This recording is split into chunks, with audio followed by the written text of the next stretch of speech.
One of the leading occult philosophers of all time was a man named Manly P. Hall. And in his classic book, The Secret Teachings of All Ages, he said that you can trace the history and the presence of the occult organizations throughout history by simply looking at pictures or looking at books or looking at woodcuts or looking at architecture, because they use logos, they use symbols. Their presence is very obvious to those within the inside. But tragically, most people, the average individual, has no knowledge of the presence of these dark and sinister spiritual forces. Now, I want to convince you of three things. The first is that an understanding of the forces that have shaped the events of the 20th century is predicated not upon facts to be learned, but rather upon secrets to be discovered. The second is that men and women become accomplices to those evils they fail to oppose. And third, that the price that men and women pay for their apathy and indifference to public affairs is they are ruled by evil men. And I'd like to suggest today that we truly are ruled by evil men. Now, you'll be able to better understand the background of the history I'm about to tell you by reviewing three poems. The first was written by Albert Lord Tennyson in 1842. The second was written by Rudyard Kipling in 1902. And the third poem was written by James Russell Lowell in the 1840s or 1850s. Now, the first two poems and their significance are known to those people who work behind the scenes, but not to the average individual. When we talk about Tennyson, most people remember his wonderful poem, The Charge of the Light Brigade. Cannons to the right of them, cannons to the left of them, cannons before them volleyed and thundered, stormed by shot and shell, bravely they rode and well. Into the jaws of death, into the gates of hell, rode the 600. But the poem that shaped the events of the 20th century was called Locksley Hall. Now, in my Encyclopedia Americana, they have a full page about a poem nobody ever heard of. But believe me, the people on the inside, those people who understand the unfolding of world events and are making them happen, understand the significance of this poem. And this is what Lord Tennyson wrote, what Alfred Lord Tennyson wrote. For I dipped into the future, far as any eye could see, saw a vision of the world and all the wonders that would be, heard the heavens filled with shouting and there rained a ghastly dew of the nation's airy navies grappling in the central blue, till the war drum throbbed no longer and the battle flags were furled in the Parliament of Man, the Federation of the World. And that's what it was about. This idea of the Parliament of Man, the Federation of the World, the establishment of a world government. Now, the ideas that Tennyson put forward in this poem captured the imagination of subsequent generations of people. One of them, of course, was a professor who would be teaching at Oxford University in 1870. His name was Professor John Ruskin. And, of course, this professor was a disciple of Plato, an avowed communist and socialist, and he thought this was a wonderful idea, and he passed this information on to many of his students. Students then were shaped the events that would occur in the early part of this century. Another man was a gentleman named Edward Bellamy. And Edward Bellamy wrote a book that was published in 1888 entitled Looking Backward. Now, this was a fascinating book because it was no sooner published than Bellamy clubs sprang up all over Great Britain and all over the United States, pushing the socialist utopia that he described. And basically, this is a story of an Englishman who fell asleep in 1888, I guess it was, and slept until the year 2000. He took a sedative. It was very effective. He woke up in the year 2000, and he described what the world would be like in that world that we are approaching, and approaching very, very rapidly. And he commented at that time that an American credit card will be just as good in Europe as gold once was. Now, remember, this was written 111 years ago today.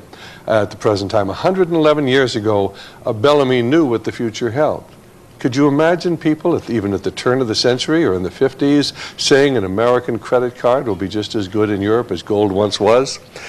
He described what had happened is that the corporations kept getting bigger and bigger and bigger, and the corporations began absorbing other corporations until there was just a great trust that ruled everything.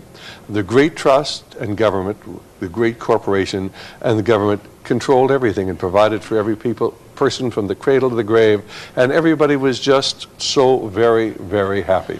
A wonderful utopian view of history. And of course, what Edward Bellamy wrote is, "For I dipped into the future far as any eye could see, saw a vision of the world and all the wonder there would be, till the war drum throbbed no longer and the battle flags were furled in the Parliament of Man and the Federation of the World." It was just 5 years after Bellamy wrote that when Andrew Carnegie published his book, Triumphant Democracy. Now, those of you who are victims of a liberal education, as I was, probably look upon Andrew Carnegie as a robber baron. But actually, he took the vast fortune that he'd accumulated when he sold U.S. Steel to J.P. Morgan, and he invested that in foundations and endowments which were to bear his name, to convert America from a free into a socialist society. And so there won't be any question when we talk about socialism. Socialism is a sincere, benevolent, idealistic concept by which the government provides for everybody, from each according to their ability to each according to their need, and regulates the lives of people. But in truth, socialism has to have force. Somebody's got to be in charge. And what happens is you replace a free society with a feudal society because everybody is controlled by government. The government is controlled by politicians. Politicians are sold by those of great wealth. And you move from a society that evolved from England under the Magna Carta to these ideas of individual liberty, and then were suddenly dramatically changed. They became America, this dream of people being free under God. We destroy that concept and we supplant it with this idea of an all-powerful government that regulates people from the cradle to the grave. And so it was that Andrew Carnegie, in his book, Triumphant Democracy, wrote, and just look at the part that's underlined, where he says, "The Parliament of Man and the Federation of the World have already been hailed by the poet, but these mean a step much further in advance of the proposed reunion of Britain and America." And so this whole idea was to begin to unite the world in pursuit of this dream of world government. 151 years after Alfred Lord Tennyson wrote the poem Locksley Hall, this editorial appeared on the pages of the Wall Street Journal. It's written by Arthur Schlesinger. It's entitled Bye Bye Woodrow. And it's the idea that at that time there was opposition to going into NAFTA and the World Trade Organization. There were a lot of Americans who wanted to maintain our sovereignty as a nation. They didn't want to relinquish our sovereignty to this world government. And at the very end of this, Schlesinger writes this: "The world of law will not be attained by exhortation. Law requires enforcement. Let's not kid ourselves that we can have a new world order without paying for it with blood as well as with money. Maybe the cost of enforcements are too great. National interest, narrowly construed, may well be a safer rule. But let us recognize that we are surrendering a noble dream. Remember those lines of Tennyson that Churchill called the most wonderful of modern prophecies and that Harry Truman carried in his wallet throughout his life? For I dipped into the future, far as any eye could see, saw a vision of the world and all the wonder that would be, heard the heavens filled with shouting and the rain to ghastly dew of the nation's airy navies grappling in the central blue, till the war drum throbbed no longer and the battle flags were furled in the Parliament of Man, the Federation of the World." Now, if you read what Arthur Schlesinger Jr. has written, you'll notice he refers to Churchill. Churchill embraced this idea. Well, why did Churchill embrace this? Was Churchill the great champion of the British Empire? And why did Harry Truman embrace this idea? Wasn't he dedicated to America? And then if you go back and you remember what happened during Harry Truman's administration, why Eastern Europe went communist. Now everybody wants to say, oh, well, that was FDR, the agreements he made with Stalin, but Harry Truman said it best when he said the buck stops here. The buck stops with the president. And it happened on his watch, and he could have stopped it. But under his watch, we turned Eastern Europe over to the communists at the end of the Second World War. And then, of course, we turned China over to the communists. And what most people have forgotten is how the communists happened to take China. Well, in 1948, 47, and 49, there was a policy in our State Department to do everything they could to undercut General Chiang Kai-shek, who led the nationalist government, and bring communism to power. And if you go back and you read the McCarran Committee reports, which we have and which we make available to anybody who would like to have them, why the Senate committee found that General Chiang Kai-shek had been undercut by American policy, which put an arms embargo on General Chiang Kai-shek, so he couldn't buy weapons anywhere in the world, and even the weapons he had already bought and purchased, which were on Okinawa and other Pacific islands, he couldn't get his hands on.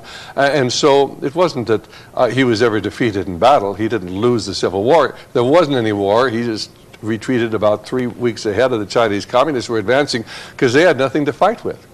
Well, Congress was very upset about that. It looked like China was going to go communist, and here our boys had fought a war to allow the people of the world to determine the type of government they wanted. So Congress appropriated $125 million, which today would be probably $1 billion, $1.5 billion, for weapons for Chiang Kai-shek. But the State Department kept the ships laden with the weapons in port in San Francisco and Los Angeles for a year and a half. And when the ships finally arrived in China after the communists controlled the nation, they broke open the cases why the bolts didn't fit the rifles and they were therefore useless. We brought communism to China, you see, and it happened under Harry Truman's watch. And the question is, why did that happen? Well, before the evening is over, I hope you'll understand why that happened. Because there are people who have a different vision of the world than you and I. They believe in the Parliament of Man and the Federation of the World. The second poem I encountered when I was teaching and living in South Africa.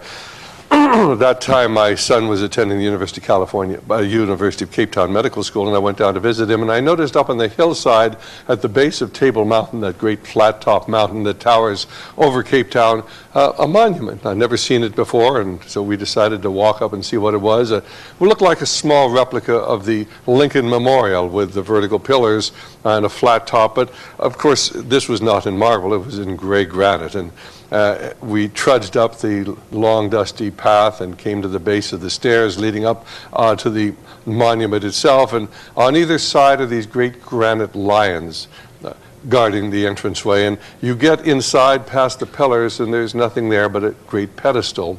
And on top of the pedestal, the bust of a man about twice life size, with a stern look on his face and hollowed-out eyes that follow you wherever you move, for you've dared to enter his sanctuary. But engraved in the granite on the pedestal beneath the bust are these words: "The intense and brooding spirit still shall quicken and control. Living, he was the land, and dead, his soul shall be her soul."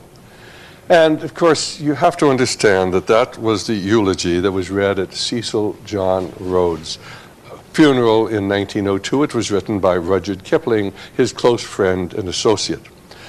And what most people do not understand is that to quicken is to come back to life after death. And Cecil Rhodes still lives on. His shadow hangs long over Africa and Europe. And the movement that he began dominates the country in which you live today. Because Cecil Rhodes had a dream of the Parliament of Man, the Federation of the World, of creating a secret society that would one day bring about a world government.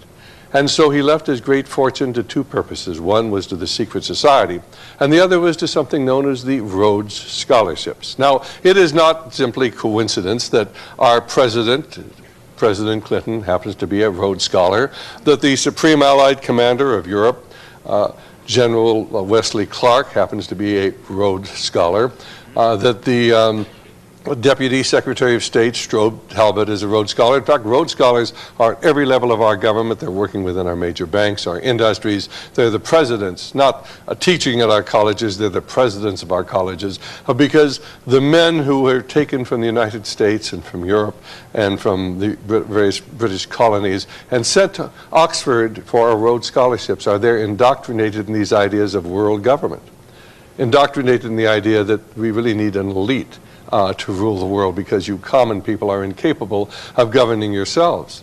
And after 3 years there, as their faith in God is undermined and replaced with this belief in this new spirituality, they return to America. And of course they go into key positions. And if you want to get ahead in the world, maybe you'd like to become the president, one of the best places to go is to Oxford as a Rhodes Scholar.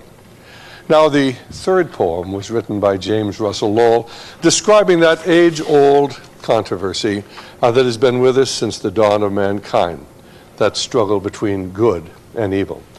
And this is what James Russell Lowell wrote. Once to every man and nation comes the moment to decide, in that strife of truth with falsehood for the good or evil side. Then it is the brave man chooses, while the coward stands aside, until the multitudes make virtue of the faith they have denied. Though the cause of evil prospers, yet his truth alone is strong, though her portion be the scaffold, and upon the throne be wrong. But that scaffold sways the future, for in the dim unknown standeth God within the shadows, keeping watch above his own. And he's describing that struggle that began in the Garden of Eden and has been continuing ever since then, a struggle between truth and falsehood, between God and the forces of darkness. Now, to really understand what we're about to tell you this evening, I want to tell you a story.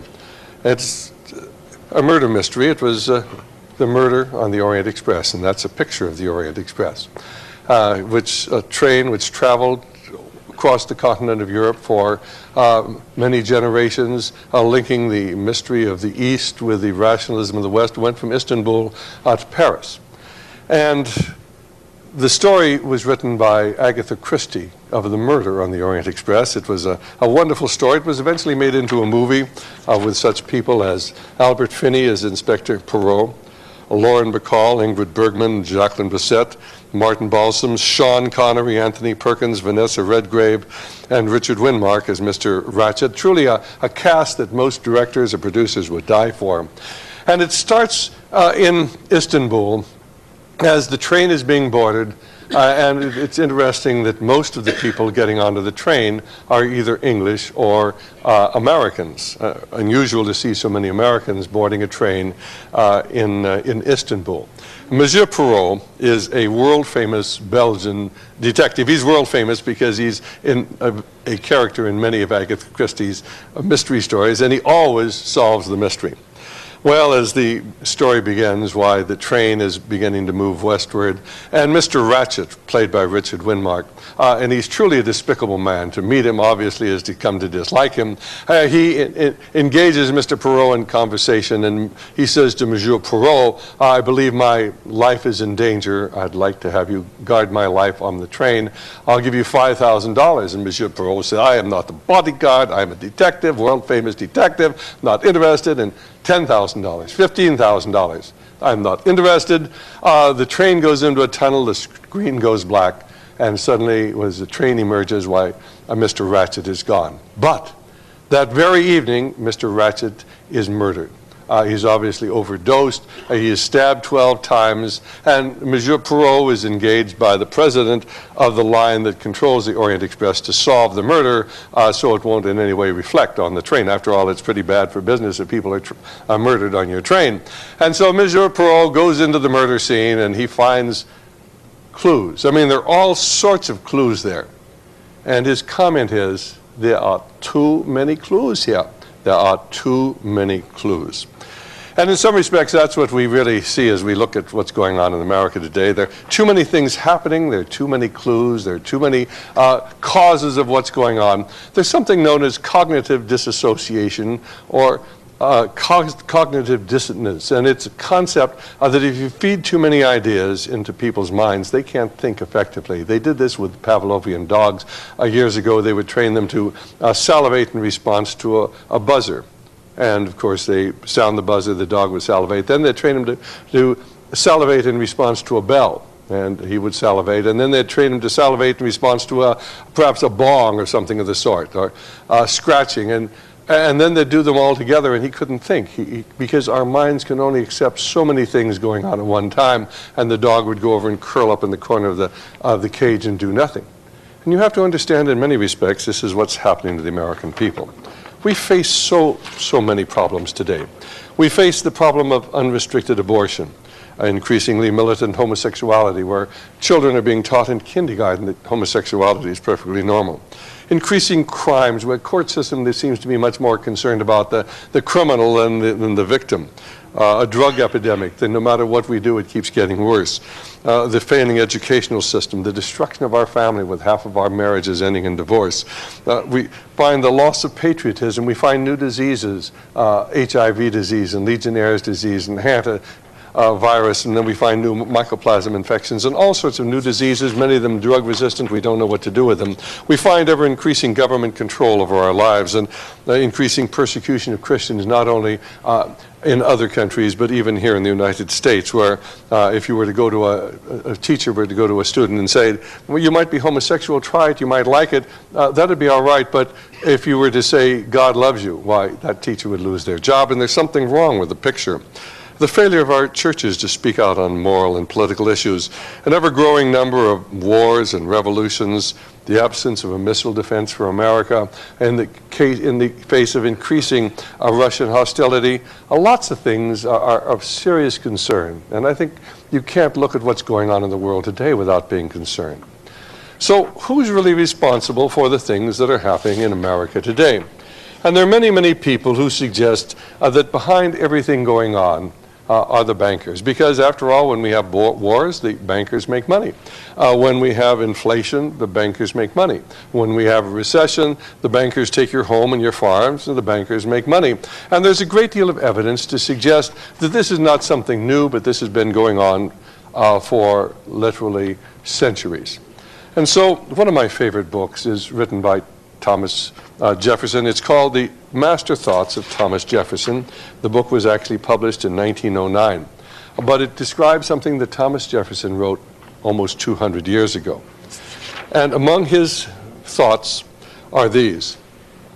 Everything predicted by the enemies of banks at the beginning is now coming to pass. We are to be ruined now by a deluge of bank paper as we were formerly by the old continental paper.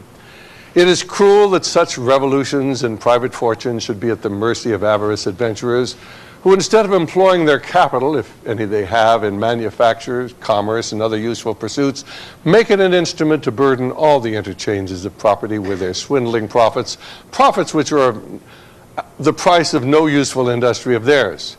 Prudent men must be on their guard in this game of Robins alive and take care that the spark does not extinguish in their hands. I am an enemy to all bank discounting bills or notes for anything but coin, but our whole country is so fascinated by this jack-o'-lantern of wealth that they'll not stop short of its total and fatal explosion. And of course, today we see the stock market progressively going up, and many, many people think it's going to keep going up forever. But I've got news for you. Time and time again, through the decades and through the centuries, we've seen exactly the same thing happen that will happen very soon to America. Now, this is a copy of the congressional record of February of 1917. I happen to come from a town called Santa Cruz in California. And we have a university there. We have such people as Bettina Aptheker. She's a professor there, formerly a member of the Central Committee of the Communist Party.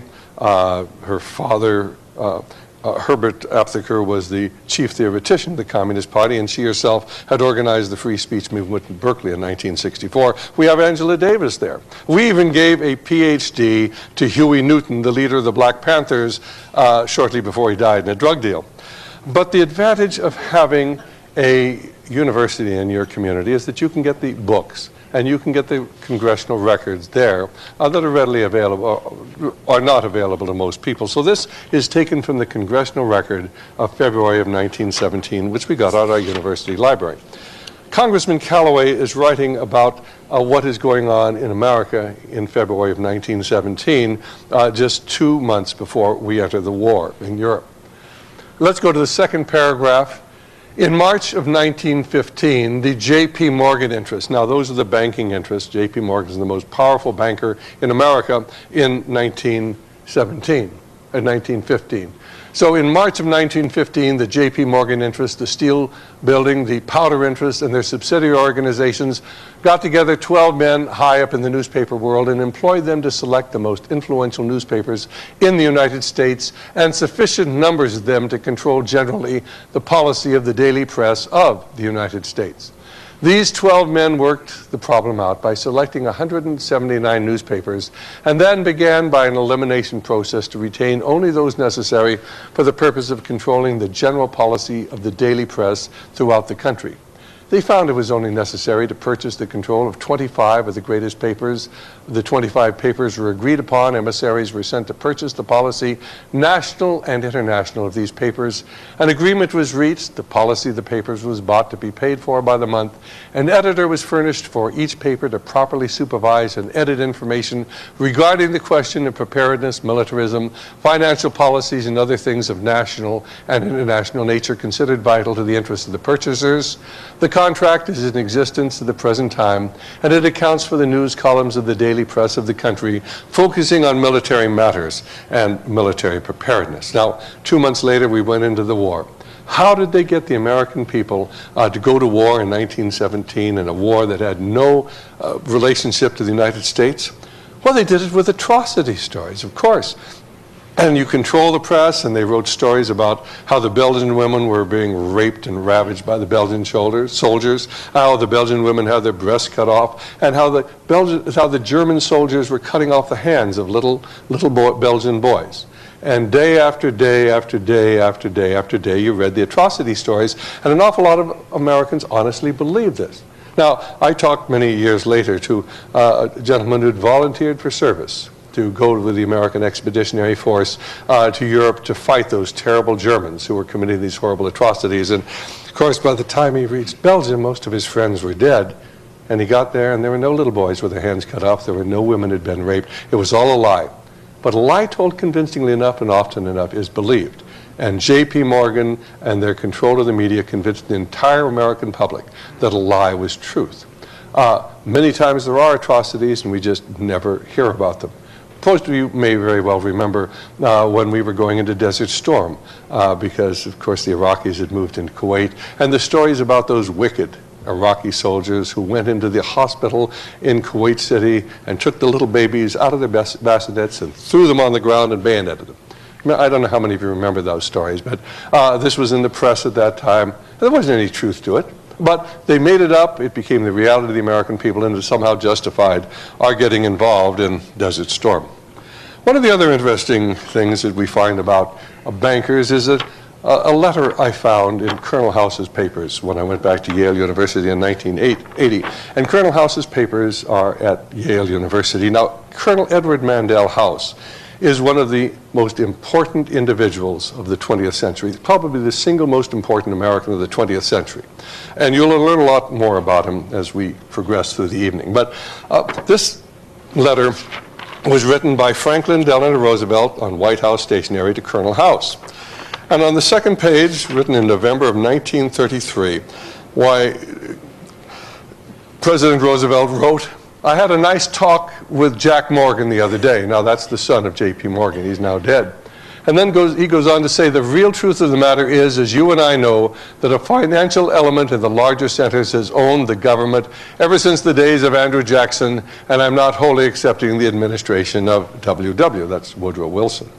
So the president is writing to Colonel House saying the bankers have controlled America for going back to Andrew Jackson. That would be about 1832 when Andrew Jackson came into the presidency, and this was written in November of 1933. This little book, Secrets Revealed, written by Dr. Dennis Cuddy, who I feel is the finest researcher we have in the United States on these matters. And here he takes references to articles both in the New York Times and in the Washington Times, and he comments from an article on August 5th, 1995 in the New York Times, and he simply quotes them: "In a small Swiss city sits an international organization so obscure and secretive, control of the institution, the Bank for International Settlement, lies with some of the world's most famous and least visible men. The heads of 32 central banks, officials able to shift billions of dollars and alter the course of economies at the stroke of a pen."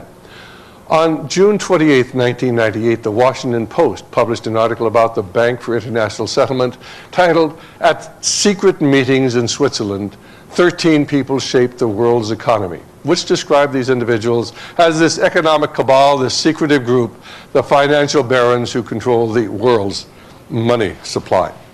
And there is a great deal of evidence to suggest that the force behind everything going on in the world today is indeed the bankers. But there are other people who say, no, it's not really the bankers. The real force behind what's going on in the world today is an organization known as the Council on Foreign Relations. Because you see, most of the leading bankers in the United States just happen to belong to the Council on Foreign Relations, but here the industrialists belong as well, and the people who control so much of our government. In fact, since 1953, all but one Secretary of State have come from the Council on Foreign Relations. All but one Deputy Secretary of State have come from the CFR. All but one Director of the CIA, and every Chairman of the Federal Reserve System, and 6 of our last 9 presidents. Certainly it must be the Council on Foreign Relations. That is the center of everything going on in the world today. In 1979, no less a person than Barry Goldwater, in his book With No Apologies, commented on this fact, and he noted that when we change presidents, it is understood to mean that voters are ordering a change in national policy. Since 1945, 3 different Republicans have occupied the White House for a period of 16 years. 4 Democrats have held this most powerful post the world has to offer for a period of 17 years. With the exception of the first 7 years of the Eisenhower administration, there's been no appreciable change in foreign or domestic policy direction. When a new president comes on board, there's a great turnover in personnel, but no change in policy. An example, during the Nixon years, Henry Kissinger, CFR member and Nelson Rockefeller's protege, was in charge of foreign policy. When Jimmy Carter was elected, Kissinger was replaced by Zygmunt Brzezinski, CFR member and David Rockefeller's protege. Now, you'd think if a person of Barry Goldwater's stature wrote about such things that everybody would hear about it. But amazingly enough, these things are seldom, if ever, quoted, even by many of our so-called conservative leaders. Now, there are other people who will tell you, well, this is all well and true, but the real force in the world is not the Council on Foreign Relations, it is the Bilderbergers. And of course, the Bilderbergers are made up not only of the leaders of the United States, but the leaders of Europe as well. And you will find in the Bilderbergers why the leading bankers of Europe, the leading socialists of Europe, the leading capitalists of Europe. Strange to find the capitalists and socialists working together in an organization. Many of the leaders of the various political parties, the people who are about to become president or about to become prime minister. In fact, it is said that Bill Clinton was actually selected at a Bilderberger meeting back in 1991 and 1992. He was selected to replace George Bush. Now, it is not coincidence that both George Bush and Bill Clinton, who ran for the presidency, one a Republican, one a Democrat in 1992, both of them belonged to the CFR at one time, the Bilderbergers and the Trilateral Commission. Well, Phyllis Schlafly wrote a book in 1964. It's called A Choice Not an Echo. And in that book, she said this.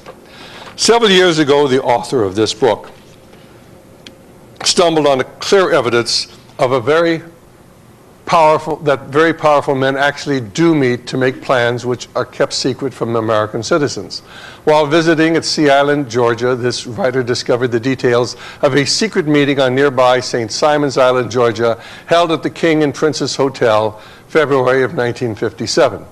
The most elaborate precautions were taken to prevent Americans from knowing who attended this secret meeting or what transpired there.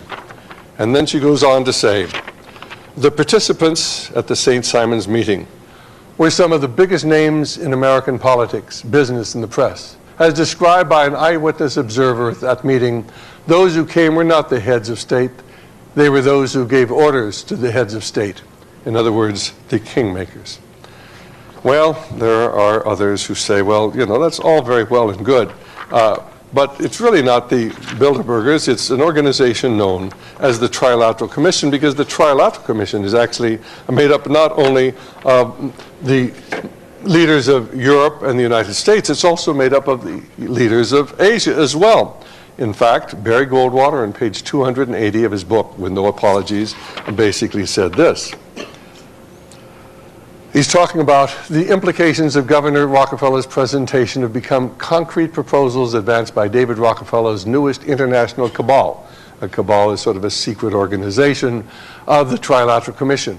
Whereas the Council on Foreign Relations is distinctly national in membership, the Trilateral Commission is international. Representation is allocated equally to Western Europe, Japan, and the United States.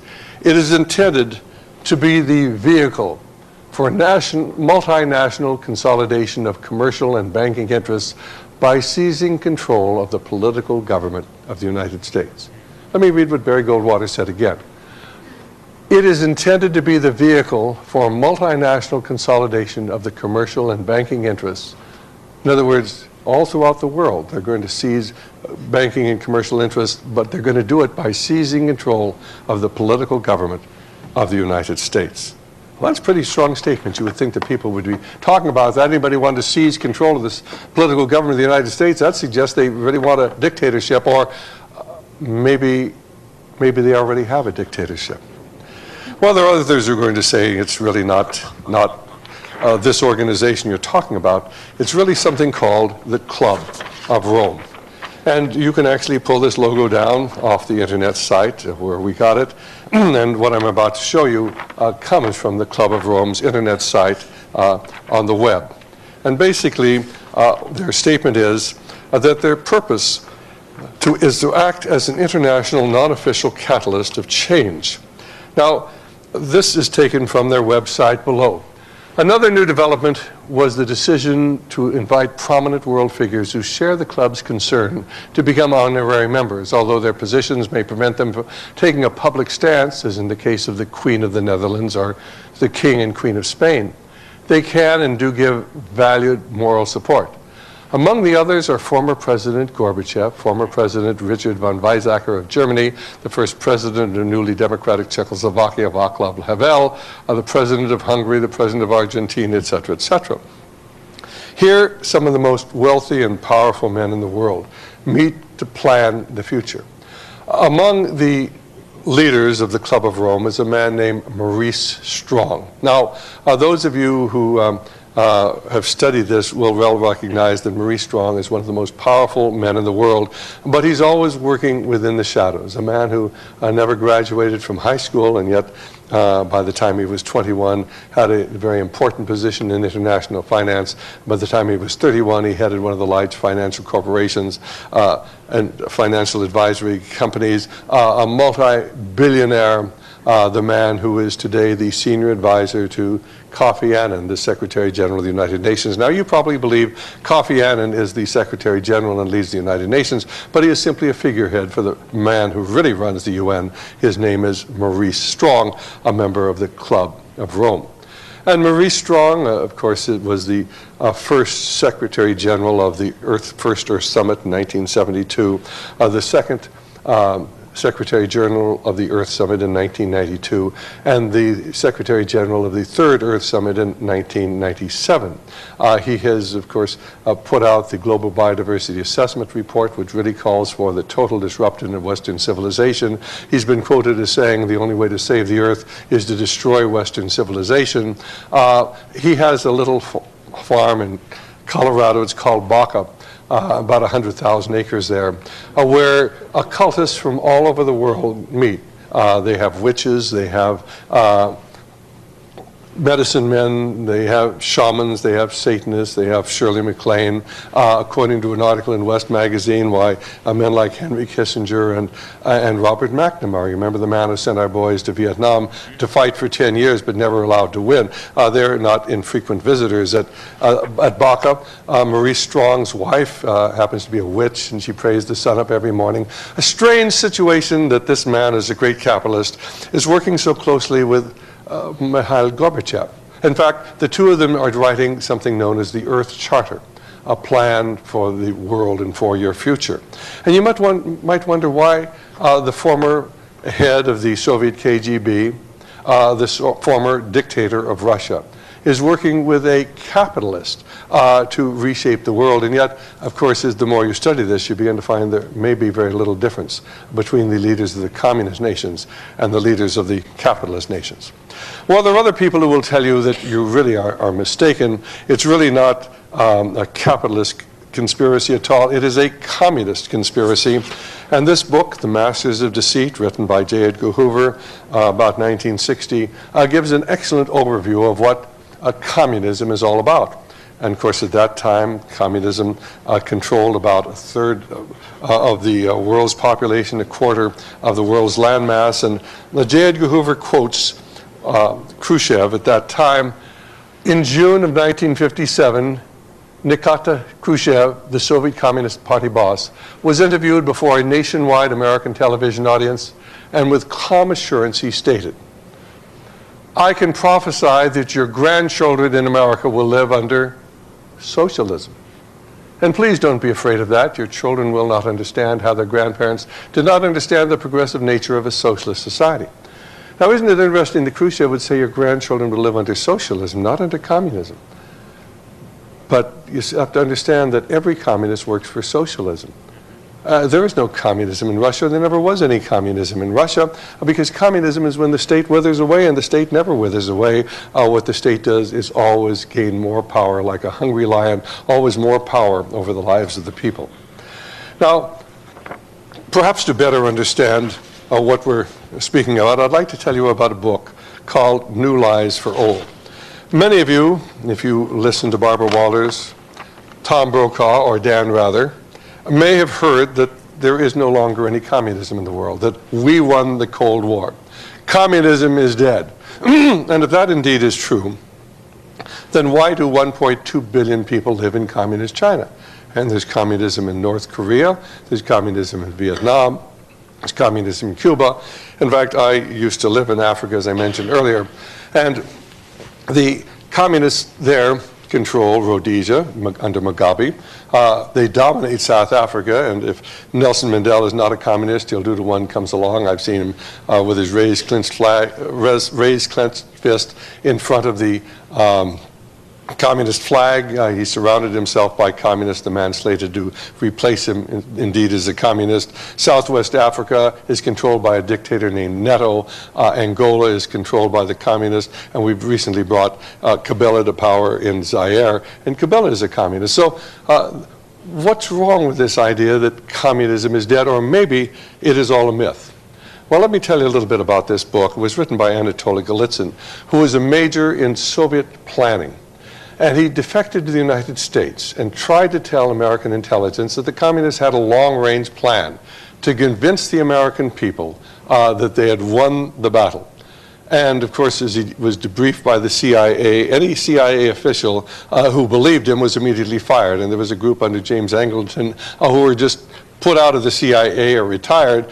Everybody who stayed in the CIA went along with the official party line that communism was eventually going to be defeated, and we were going to defeat it. The evil empire was going to be destroyed. This book was written in 1984, and in this, Golitsyn says very clearly that what is going to happen is the fact that the Soviets are going to try to convince you that you've won the Cold War, that their government's going to fall, that they're going to become more democratic. They are going to tear down the Berlin Wall, which is what they did. We didn't tear down the Berlin Wall. They tore it down.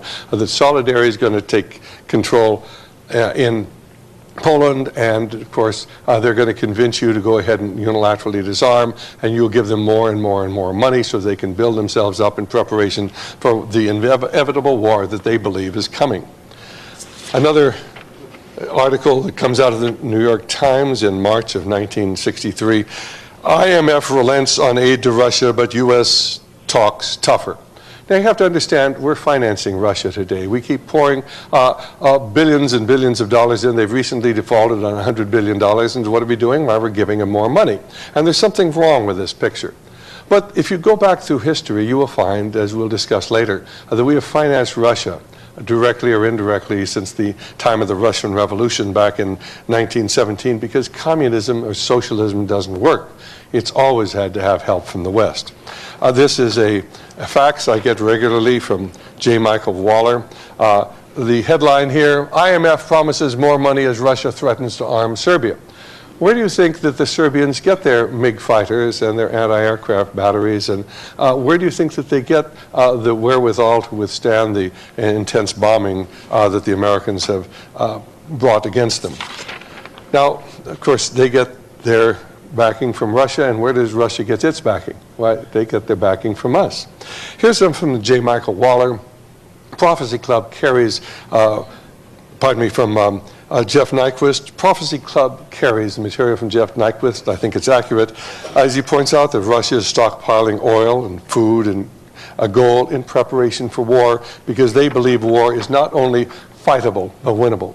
And I'd like to suggest to you a book that Prophecy Club offers. It's entitled Through the Eyes of the Enemy. It's written by Colonel Stanislav Lunev, who is a colonel in the GRU, that is the Soviet military intelligence. He defected to the United States in 1992. I've talked to him personally, I've interviewed him, and I believe his book is available here. And he will tell you that the Soviets not only believe that nuclear war is fightable, they believe nuclear war is winnable. They have an anti-ballistic missile system. We have no anti-ballistic missile system. Whenever we talk about building one, the Russians say, why would anybody want an anti-ballistic missile system if they weren't planning on war? We had one, incidentally. We tore it down in the late 1970s under Jimmy Carter because it was too expensive to keep up. The Russians not only have an anti-ballistic missile system, they have 12,000 surface-to-air missiles. They have a plan by which they can detonate a nuclear device in the stratosphere if missiles are coming in aimed at them and can deflect them. They have a program by which they can release what is referred to as brilliant pebbles. They're like little shotgun pellets from fighter planes in case missiles are aimed at them. They have a defense for themselves. They have an extensive civilian defense system with underground caves in which the entire population, or most of the population, be protected, and we have nothing comparable here in the United States. And according to Stanislav Lunev, why the Soviets are preparing for war. But of course, you're not hearing about that. Now, here's another fax that comes in. Chinese officials compare global trade to economic war. Beijing demands technology transfers from U.S. companies. And there's been a great deal of talk about the Chinese stealing this or that or the other thing from us. Ladies and gentlemen, we've been helping China for years. You honestly believe that Bill Clinton gave all these military secrets to the Chinese communists for a few $100,000 donations? This is simply to draw your attention away from the fact that we brought communism to power back in 1950. And we have helped them at every turn since then. And you really have to understand what this is about. In that little book I referred to, Secrets Revealed. There is a quotation from an article by David Rockefeller that occurred in the New York Times in either 1973 or 1974. And we actually have copies of it if you'd like to get this, in which David Rockefeller talks about the Chinese Revolution. And he said the social experiment in China under Chairman Mao's leadership is the most important and successful in history. Let me repeat that. The social experiment in China under Chairman Mao's leadership is the most important and successful in history. It was just a social experiment. Oh, they'd killed 70 or 80 million people. It was an interesting social experiment because you see there are people who look at the world differently than you and I and have a different attitude towards human suffering and human compassion. Well, there are many people who say that you are entirely mistaken if you believe that this is a world communist movement, because every communist is a socialist. And you remember that Khrushchev talked about your grandchildren living not under communism but under socialism. And the real problem is the socialist movement. Indeed, there is an organization known as the Socialist International. It is one of the 3 or 4 most powerful nations in the world, and most Americans have never even heard of it. But at the present time, the Prime Minister of England, Tony Blair, is a Vice President, the Prime Minister of France, and the Prime Minister of Germany and of Italy and of Spain. They're all Vice Presidents of the Socialist International. They hold regular meetings. They're planning on a world government, and they work towards exactly the same goal that the communists do, a one world government, a new economic system, and a new spirituality. But of course, the question is not what sort of world are we moving into, but who's going to run it? And the socialists believe they're going to be in control. The Socialist International has regular meetings, and if you have access to the internet, you can look up their website and verify who the people are who are involved in this. Now, if you go to Ombry St. Mary, which is the Beatrice Webb House, it's about 30 miles south of London. I've been there, a beautiful estate where the socialists meet on a regular basis to plan the new world. And they had there, it was stolen, but they had there a stained glass window. We have in the original color, but this is simply a black and white reproduction. And this is where you can see their coat of arms.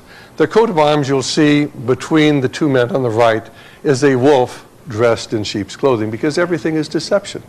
You see, FS for Fabian socialism, the use of deception to fool the world. On the right, you see George Bernard Shaw, and then just a little to the left, you see Sidney Webb. Each one of them holding a hammer. Shaw is holding the world on an anvil. The caption above, remold it nearer to the heart's desire. They are remaking the world. Now, then below you see, pray devoutly, hammer stoutly. And so they are going to simply remold the world. That's what it's really all about. And below you see all of these men kneeling before a list of books, among are Plato's writings, and the great philosophers, because these men worship reason rather than God. And on the left you see H.G. Wells thumbing his nose at everything going on. An excellent book, The Great Deceit, written by a man named Zygmunt Dobbs. And Zygmunt Dobbs was the number 2 man in the CIO. That was the Coal Workers Union, second only to John L. Lewis. And in about 1950-51, the Congress was investigating communist infiltration of our labor movement, and he was asked to testify. He testified about the communists because he was concerned about the subversive influence within the American labor movement.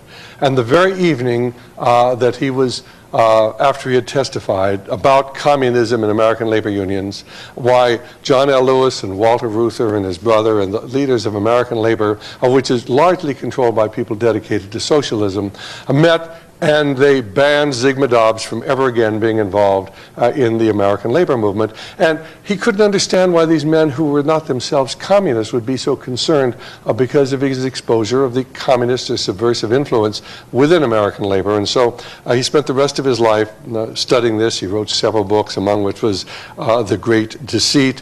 And of course what he found out is that the communists and the socialists always work together. They all want the same objective and goal. It's simply who's going to be in charge when this whole thing comes about. And then there are others who will tell you, well, it's really not the communists or the socialists, but indeed it is the humanists. Because every communist is a humanist, and every socialist is a humanist, and they constantly work together. Now, the humanists have all sorts of organizations, most of which I belong to, because I'm a researcher, really, and I want to get their literature. This is the Humanist Manifesto. They published this, Volume 1 and Volume 2, the first written in 1933, the second written in 1973. And here they lay out what they're about. They are pro-abortion. They see nothing wrong with homosexuality.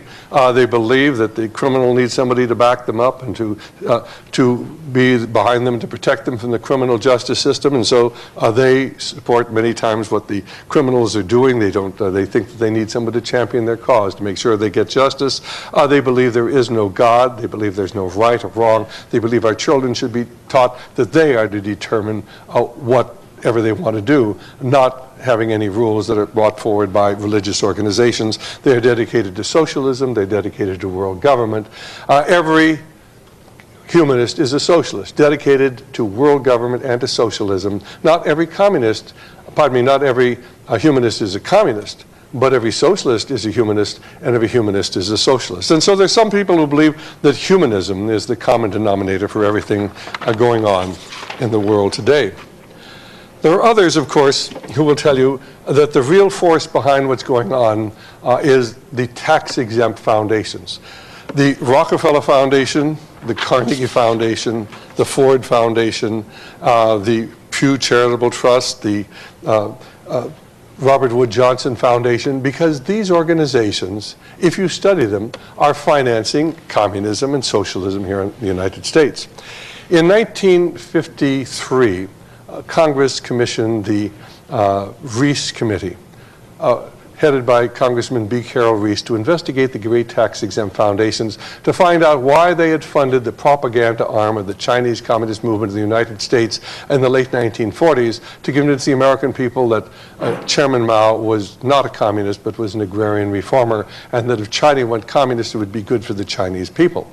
And what they found out, of course, is that the great foundations were working not only to back the Chinese communists, they were actually funding the communist movement in the United States, and the socialist movement in the United States had infiltrated our educational system. They had put their people into key positions in many of the major universities. They had rewritten our textbooks. They had rewritten our encyclopedias.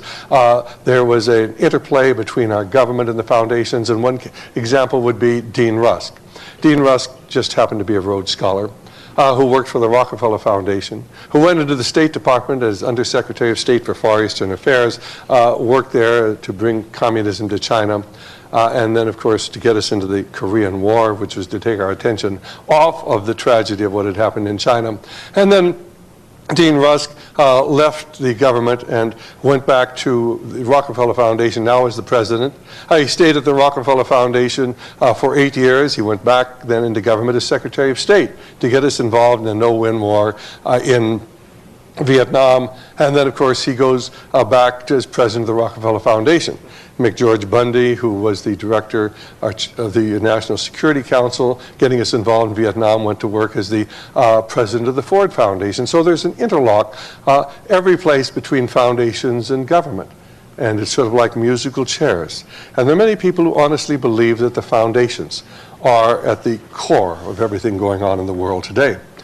There are other people, however, will tell you it's really not the foundations at all. It's a group known as the hierarchy.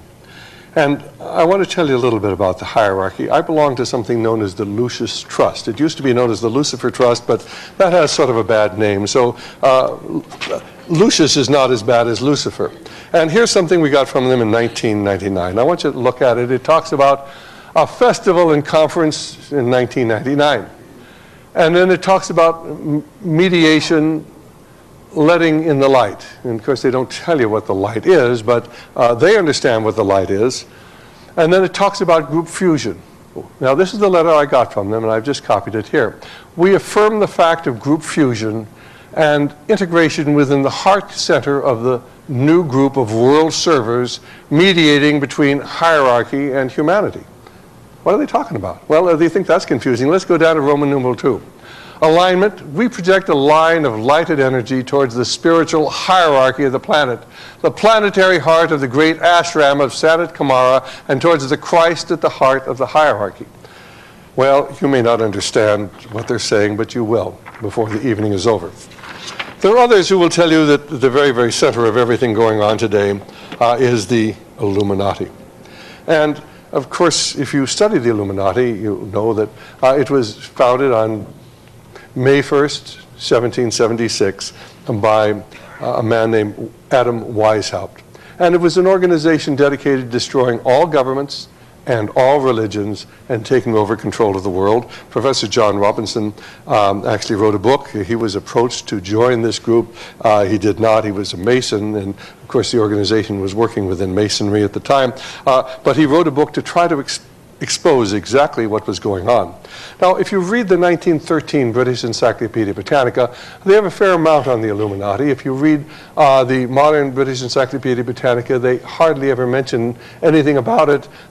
And few people understand that the Illuminati was a very real force. My grandfather told my father about the Illuminati because at one time, every person in America of any consequence knew of the dangers of the Illuminati. And of course, if you look on the back of your dollar bill, you will find this symbol. And a pyramid, an Egyptian pyramid, capped by an all-seeing eye.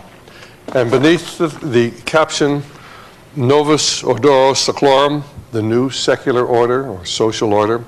And then you'll see the Roman numerals there at the base of the pyramid, 1776. And of course, the people who believe this is the symbol of the Illuminati will tell you that refers to the date that the Illuminati was founded, May 1st, 1776, not to the 1776 July 4th, when America was formed as an independent state. So many, many people will tell you this is the symbol of the Illuminati. Now, let me take you to the 1913 British Encyclopedia Britannica and what they were talking about. Another and obscure body of Illuminatis, or Illums, came to light in the south of France in 1722 and appear to have lingered until 1794. Having affinities with those known contemporaneously in this country as French prophets, an offshoot of the Camisards. Of different class were the so-called Illuminati, better known as the Rosicrucians, who claimed to originate in 1422, but rose into notice in 1537, a secret society combined with the mysteries of alchemy, the possession of esoteric principles of religion. Their positions are embodied in 3 anonymous treaties of 1614, a short-lived movement of Republican free thought to whose adherents the name Illuminati was given, was founded on May Day 1776 by Adam Weishaupt, professor of canon law at Ingolstadt and ex-Jesuit. The chosen title of this order or society was Perfectibilitas. Its members pledged to obedience to their superiors were divided into 3 main classes. The first included novices, Minervals, and lesser Illuminati. The second consisting of Freemasons, ordinary Scottish and Scottish Knights. The third of mystery class comprising 2 grades of priests and regent and of Magnus and of king. Relations with Masonic lodges were established at Munich and Freising in 1780. The order had its branches in most countries of the European continent, but its total numbers never seem to have exceeded 2,000. The scheme had its attraction for literary men such as Goethe and Herder, and even for the reigning dukes of Gotha and Weimar. Internal rupture preceded its downfall, which was effected by an edict of the Bavarian government in 1785. Later, the title Illuminati was given to the French Martinis, founded in 1754 by Martinus Pasqualis, and to their imitators, the Russian Martinis, headed after 1790 by Professor Schwartz of Moscow. Now, there have been many organizations known as Illuminati, but of course, the Illuminati that was founded by Adam Weishaupt infiltrated the Masonic lodges of Europe, where in large part it just disappeared because now it could remain secret and there'd be no way people could know what was happening. The Illuminati came to the United States in about 1790, and we know that by a speech that was given by Timothy Dwight, who was the grandson of Jonathan Edwards, who was the evangelist who led the first Great Awakening here in the United States. And so the Illuminati then entered the United States. Actually, George Washington actually disowned his Masonic membership because of his concern over the Illuminati and the occult influences that were coming into American Masonry at that time.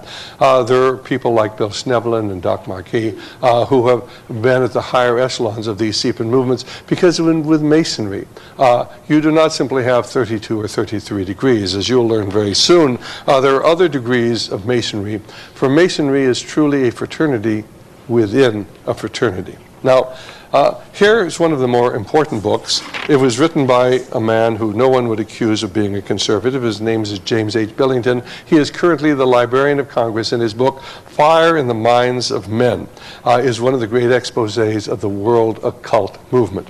And he talks about the Illuminati. The Order of Illuminists was founded May 1st, 1776, by a professor of canon law at the University of Ingolstadt in Bavaria, Adam Weishaupt and 4 associates. The order was secret and hierarchical, modeled on the Jesuits, and dedicated to Weishaupt's Rousseauian vision of leading all humanity to a new moral perfection, freed from all established religious and political authority. Now, one of the more important things that Billington wrote in his book, Fire in the Minds of Men, and I wanted to bring this to you, he talks about the revolutionary faith was shaped not so much by the critical rationalism of the French Enlightenment, as is generally believed, as by the occultism and proto-romanticism of Germany.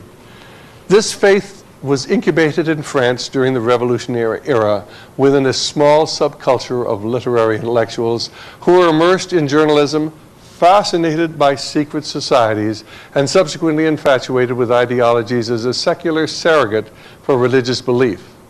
The flame of faith had begun its migration a century earlier when some European aristocrats transferred their lighted candles from Christian altars to Masonic lodges.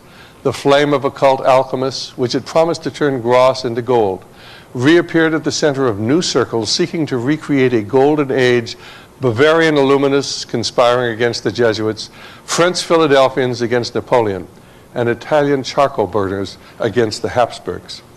There were secret societies all throughout Europe in the 19th century, and of course many of them have carried over into the 20th century, and yet if you talk about secret societies today, immediately you were attacked. Why? Well, because of course they don't want you to know about the secret societies of the last century. Now there are others who will tell you it really wasn't the Illuminati at all. The force behind what's going on in the world today is the Jews. And of course there are many, many people, and it's amazing how many you meet across America as you go on a speaking tour who honestly believe that the Jews are behind everything going on today. And they can point out a certain number of very interesting things. One of them is the majority of people who surrounded Lenin at the time of the original revolution, the number of people in the original government of the Bolsheviks, predominantly they were almost all Jews.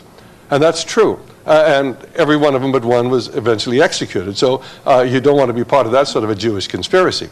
The thing that I point out, of course, is that the people who surrounded Jesus Christ were all Jews too, but that doesn't make Christianity a Jewish conspiracy.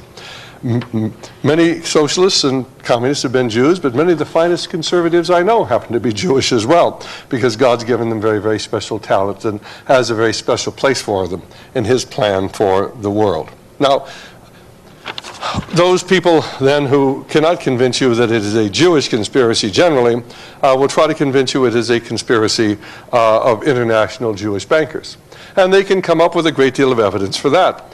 And they will point to the financing of the Russian Revolution by Jacob Schiff, who worked for Kuhn Loeb and Company, and it has been reported that he gave $20 million to Kerensky following the revolution, and this obviously means it's a Jewish conspiracy, but you have to understand why Jacob Schiff would have given money to Kerensky and to Lenin.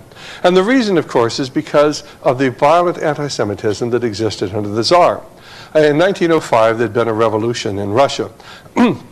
And as immediately after that, there suddenly appeared in Russia a document called the Protocols of the Learned Elders of Zion, and it was circulated widely among the aristocracy, and it basically said the entire world revolutionary movement.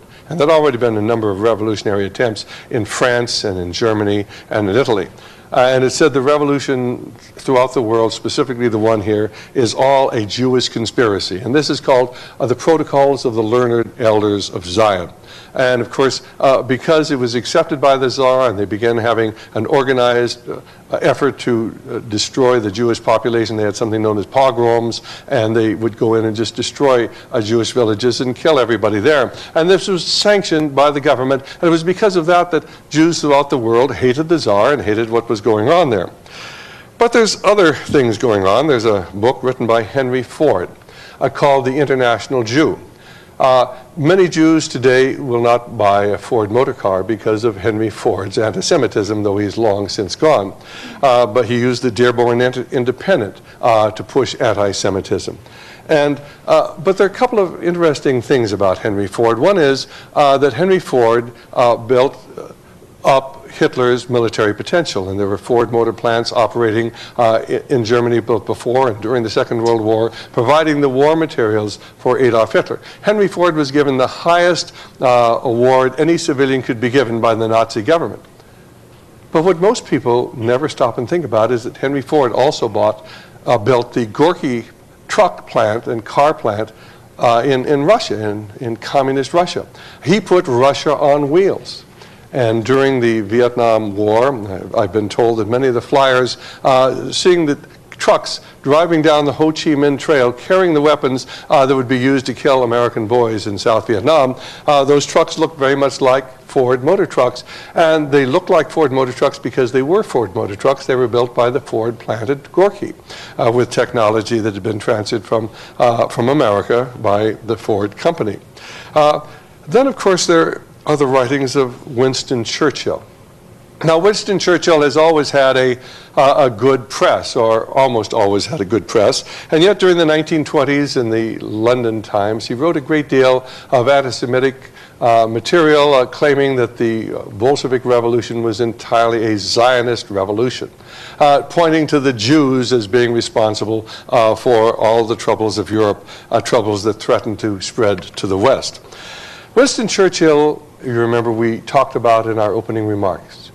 He thought that those lines of Tennyson were the most noble ever written. You remember the Parliament of Man, the Federation of the World.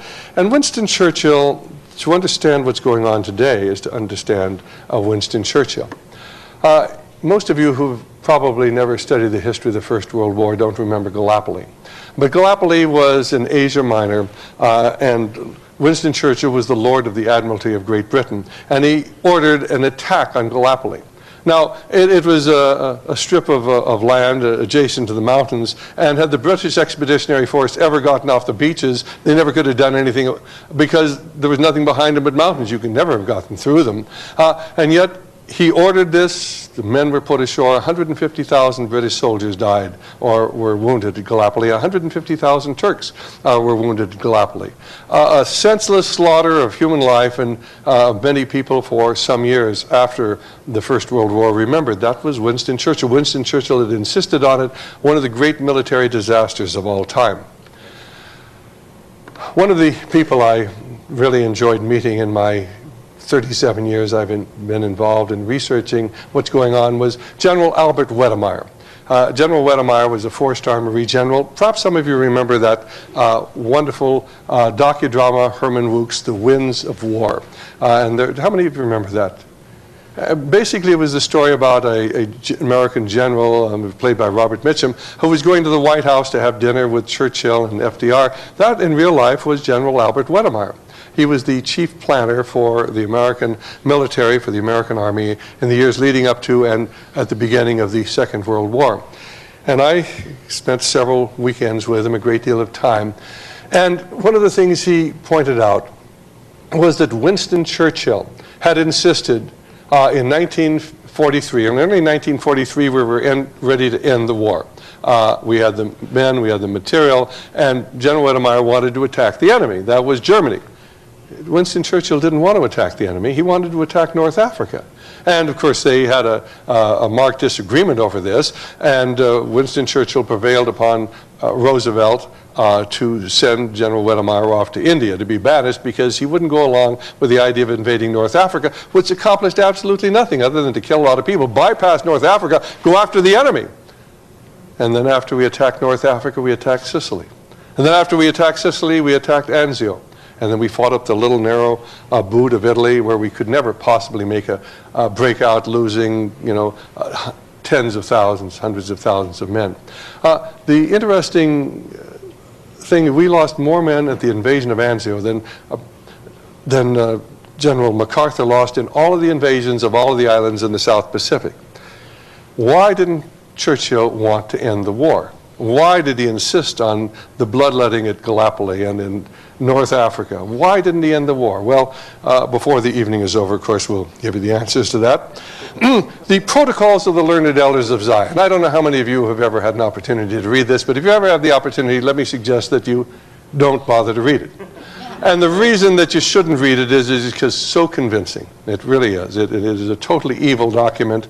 It will tell you that, according to this, that the Jews are going to gain control of the gold of the world. The Jews are going to gain control of the educational system and dumb down the people who are not Jewish. They refer to them in this document as the Goyim. And that they are going to take over the entertainment. They're going to destroy the morality of the people. And they are going to begin working towards this world socialist government. They're going to work within the Masons. It's a very, very convincing document because you'll see a lot of truth in it. The trouble is that it wasn't written by the learned elders of Zion. There are a number of books that go into this, and I recommend them to you if you're interested in documenting what I'm about to say. A book by Norman Cohn, Warrant for Genocide, and a series of books by James Webb, The Occult Conspiracy, The Occult Hierarchy, The Occult Underground, point out that the protocols were written by somebody associated with an organization known as Theosophy and smuggled into Russia, where they were translated into Russian. They were originally written in French, translated into Russian, and then, of course, circulated in Russia leading up to the pogroms. After the Russian Revolution, they went into Germany, and they became the basis of convincing many Germans that it was the Jews that were behind everything wrong in the world, which, of course, gave Adolf Hitler's anti-Semitic policies and the Holocaust a great deal of justification. But one of the more interesting parts of the protocols, the story of the protocol, centers around a man named Colonel Edward Mandell House. And I talked to you about him a little earlier, and I showed you the letter that Franklin Delano Roosevelt had written to him in November of 1933. Actually, when I went through Colonel House's papers at Yale back in 1980, on several occasions, I came across this.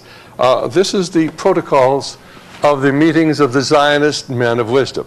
It is, for all intents and purposes, a copy of the Protocols of the Learned Elders of Zion, but it's different than any other translation because the wording is different, although the ideas are the same, the paragraphs are the same, the wording is different. It is a different translation than any that I know that's available in the West.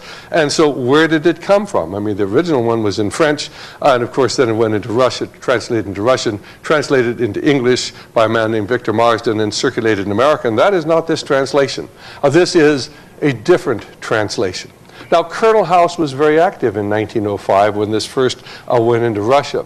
Why did Colonel House leave this in his papers, knowing that someone in the future would find it and would comment on it? I've read a great deal about Colonel House. I've never once seen any mention of the fact that he left a copy of the protocols.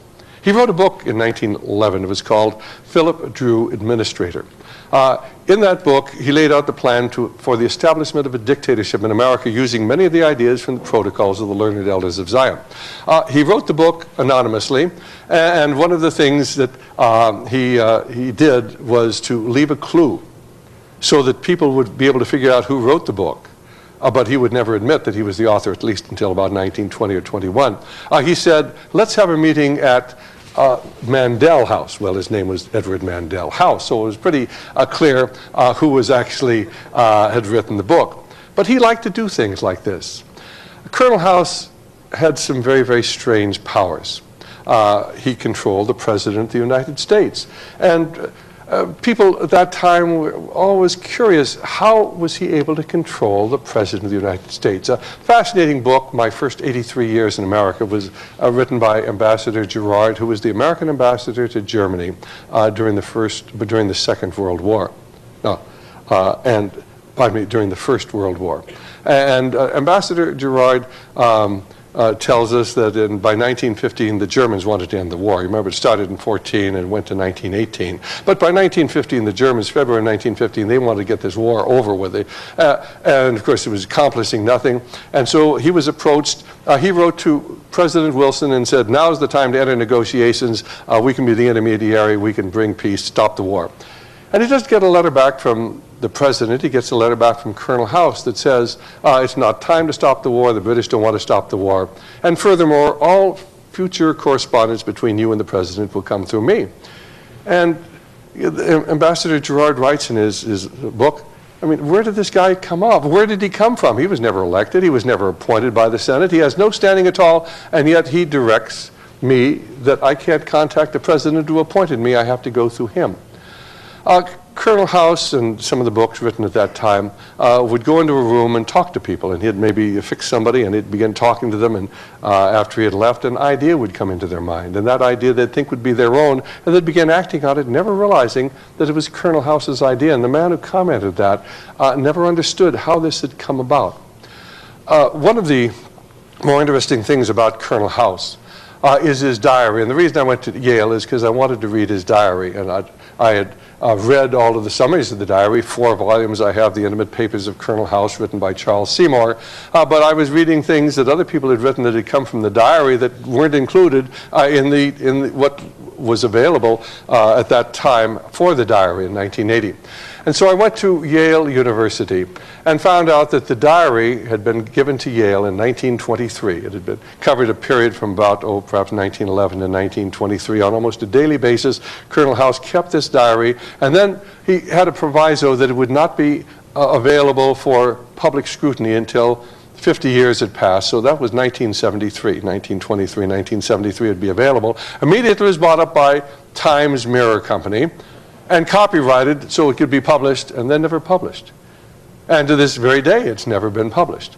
When I was there in 1923, they allowed me to copy it because they were sure that it was going to be available, and printed at any time. Although they were going to put it on microfiche, and I don't know how many books you've ever read on microfiche, which is little transparencies you flash up on a screen.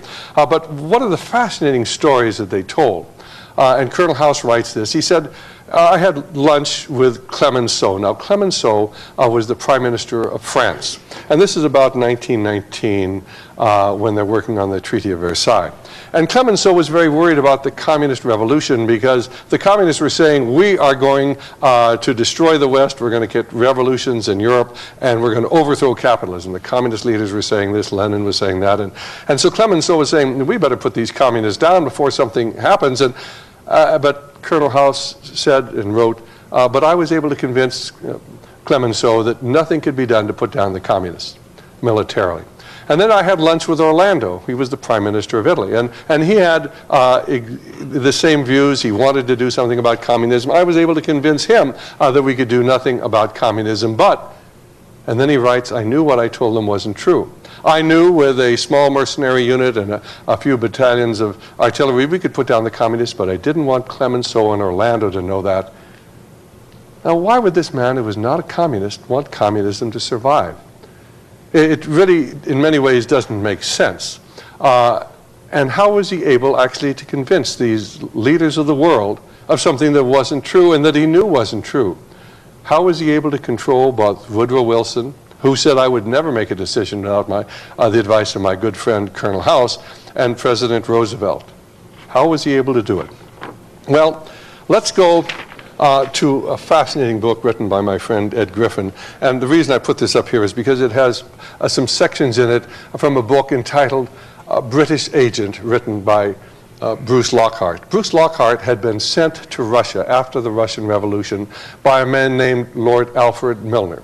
Now, remember I told you earlier that Cecil Rhodes had left his vast fortune he'd accumulated by taking control of the diamonds and the gold mines of South Africa and leaving it for a purpose, 2 purposes. One, a secret society, and the other for the Rhodes Scholarships, the Rhodes Trust. Upon Cecil Rhodes' death in 1902, control of the Rhodes Trust was taken over by a man named Lord Alfred Milner, who by 1917, 1918 was the most powerful man in England, but always working behind the scenes, never elected to office, but the man who really controlled what was going on. And he sent Bruce Lockhart, Lord Alfred Milner sent Bruce Lockhart to Russia to work with the communists who had just taken control.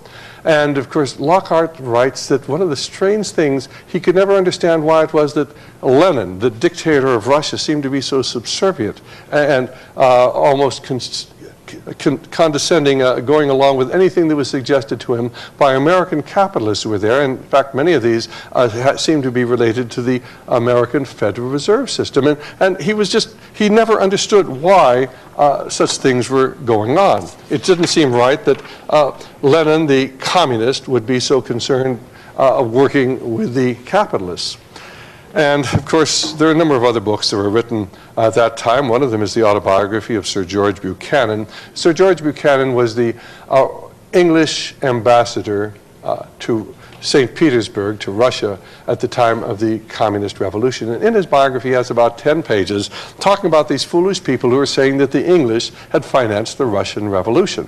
And, of course, he poo-poos the idea. But as you read what he has to say, you begin saying, well, gee, the French thought it happened, and this one and that one. And there's a great deal of evidence out there that the British were involved in financing the Russian Revolution to overthrow their ally in the First World War, which really didn't make sense because, of course, if Russia got out of the First World War, it would release the German troops from fighting on the Eastern Front so they could come to the West and kill more Britishers. But a lot of things in this whole story really don't make sense. The second book we list is Tsarism and Revolution, written by a Russian general who claims that Lord Milner was responsible for the Russian Revolution, the first revolution when Kerensky came to power. Then, of course, one of the most fascinating books is the bottom one, General Wrangel's Memoirs.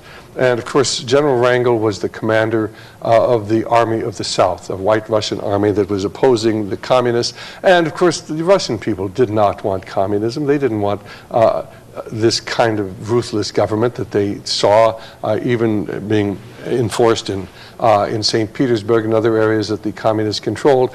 And so the Russian people were solidly behind General Wrangel, and he was winning battle after battle after battle. And he made one great tactical error, the same error that General Chiang Kai-shek was to make some years later. General Chiang Kai-shek became dependent upon America. General Wrangel became dependent upon the British for his supplies. And of course, he writes in his memoirs that, first of all, he buys airplanes. He's able to collect taxes from the people in the area he occupies, and he buys airplanes. And what do the English do? But they sabotage his airplanes. And then they come to him and they say, you will withdraw or we'll cut off all of your ammunition and supplies, and all of your men will be killed because they'll have nothing to fight with. And so eventually he's forced to simply retreat because they cut off his munitions and war supplies. And he never understands why the British were so intent upon the defeat of the opposition to the communists. But then, of course, General Wrangel never understood that the most influential man in England at that time was Lord Alfred Milner, who had taken over the leadership of the Rhodes movement upon Rhodes' death in 1902. Well, then who does really control the Jewish banks of the world? Well, we could take Lazard Brothers in Great Britain. Certainly a very Jewish-sounding name, and yet for many, many years the CEO of Lazard Brothers was a Lord Brand. Name doesn't mean much to you, but remember I told you about Lord Alfred Milner, who had taken control of the Roundtable group, the Front for Cecil Rhodes' Secret Society. Well, upon Milner's death, the leadership of the Roundtable group, which was the front for that secret society, was taken over by Lord Brand, who actually led the Round Table up until the 1960s. We have here in the United States Lazard Brothers, certainly a very Jewish-sounding bank, and yet, Lehman Brothers here in the United States, and yet for many years, Lehman Brothers was headed by a Greek named Pete Peterson, who just happened to be the director of the Council on Foreign Relations. And of course, the Goldman Sachs here in the United States, Goldman Sachs right at the present time has 5 Rhodes Scholars in key positions in banking. So much of what you have heard about the Jewish influence in banking really is not so. Now, there are many, many people, of course, who will try to convince you that the real culprit is the Catholic Church, specifically the Jesuits. And they will suggest that the Jesuits operate as a secret society, and it is the Jesuits' influence in South America that has led to the liberation theology and many of the revolutions there. And they're firmly convinced the Catholics are behind everything going on, or if not the Catholics as a whole, then the Knights of Malta, which is a rather secretive group made up of Catholic males. On the other hand, many of the Catholics will tell you that the real force behind what's going on in the world today are the Protestants, specifically a secret Protestant organization known as the Masons. And of course, there's a great deal of evidence to suggest that this is actually correct, because you will find, for instance, that most of America's founding fathers were Masons. The majority of the men who signed the Constitution were members of the craft. Washington, D.C. was laid out in a Masonic pattern, and those of you who've seen Bill Schneblin's videos will actually see pictures of Washington, D.C. and find out the street pattern is laid out in Masonic symbology. Every major building in Washington, D.C. has a Masonic plaque on it. But the most significant thing is that Freemasons controlled the United States Supreme Court from 1941 to 1971. And during that period of time, they took God out of our schools. Because you see, the Masons worship the great architect of the universe, the God of the Buddhist, the Brahmin, the Hindu, the Mohammedan, the Shintoite, the God of the whole world, but not the God of the Bible, because the God of the Bible is not the God of the Mohammedan and of the Hindu and of the Buddhist. And so what most people do not understand is that between 1941 and 1971, the Masons controlled the United States Supreme Court, began to centralize all power of Washington, D.C., undermining the very fabric of our constitutional concept of limiting the power of the federal government.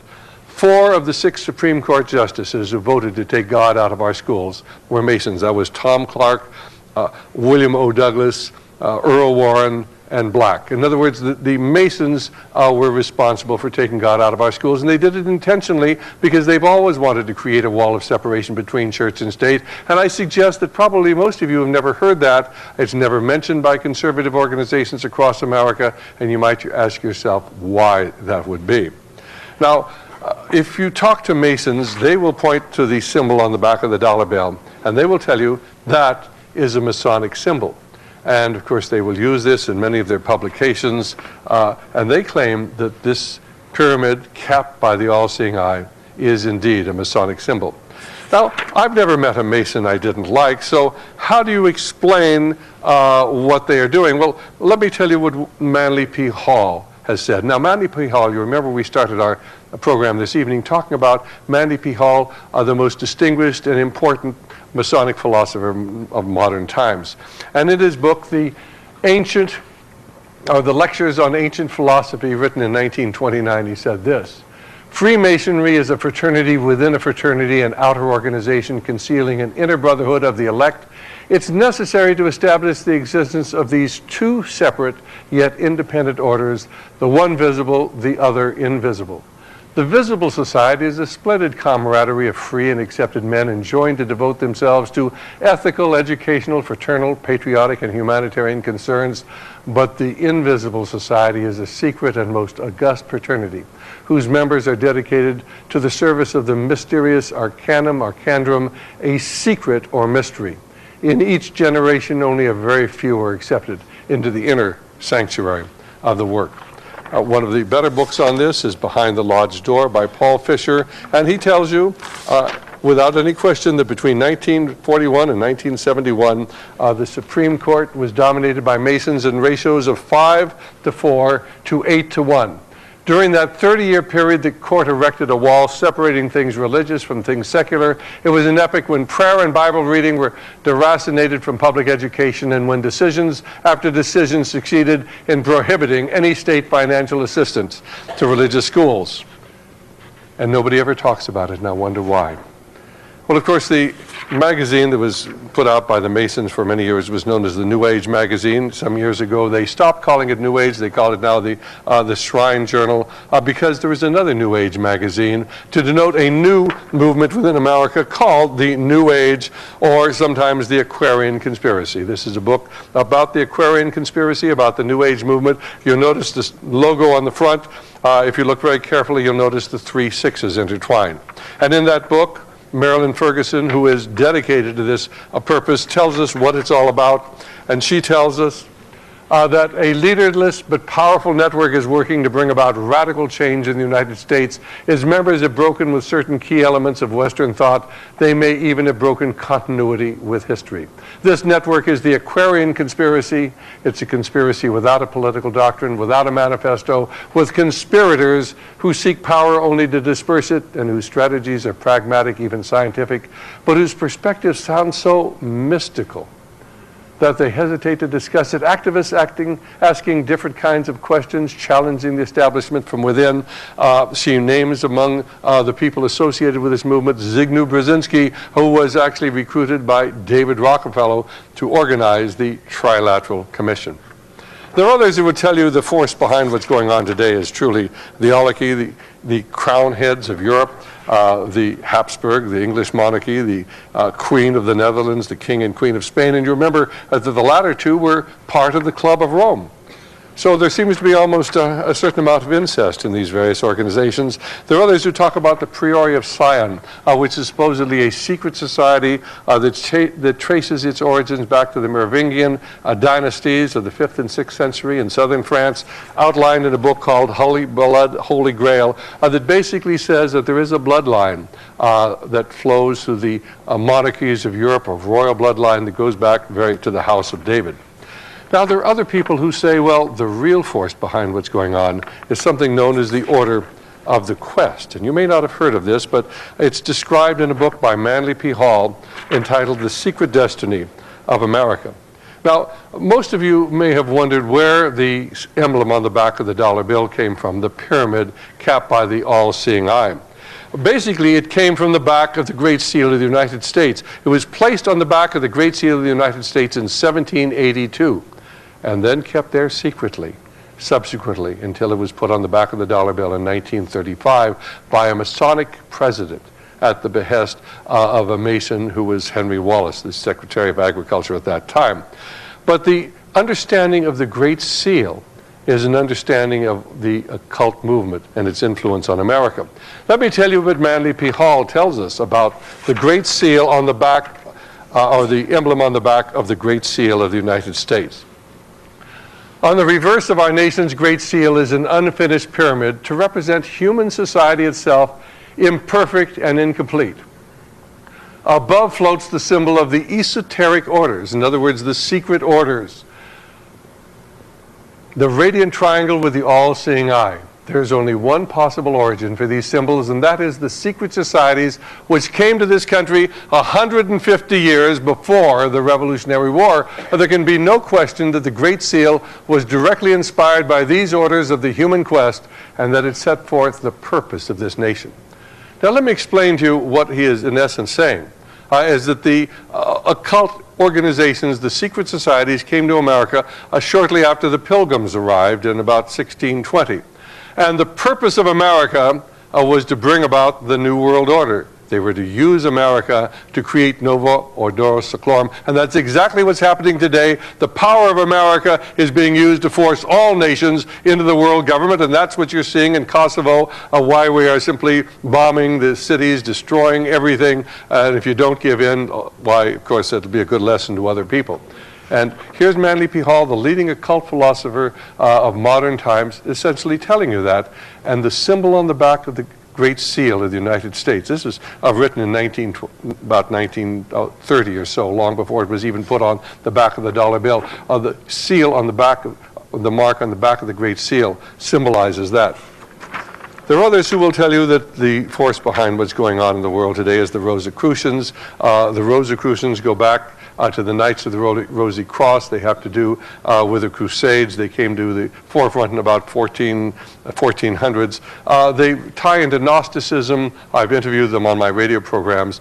They will tell you that the Bible is all right, but what you need is the secret behind the Bible, because that will give you the power. There are others who, of course, believe that the real force behind what's going on today is the Skull and Bone Society, an occult fraternity at Yale University. The people we usually associated with would be Prescott Bush, George Bush, and of course his son, George Bush Jr., who may well be the next president of the United States, is a Yale graduate, and I suspect he comes from the Skull and Bones Society. This is known as America's Secret Establishment. In Professor Sutton's book, he goes into the background of how all of these great families tie into what is referred to as the order: the Whitney family, Phelps family, Bundy family, Lord family, Rockefellers, Harriman, Weyerhaeuser family, Sloan, Pillsbury, Davison, Payne, Gilman, Wadsworth, Taft, Perkins, Stimson.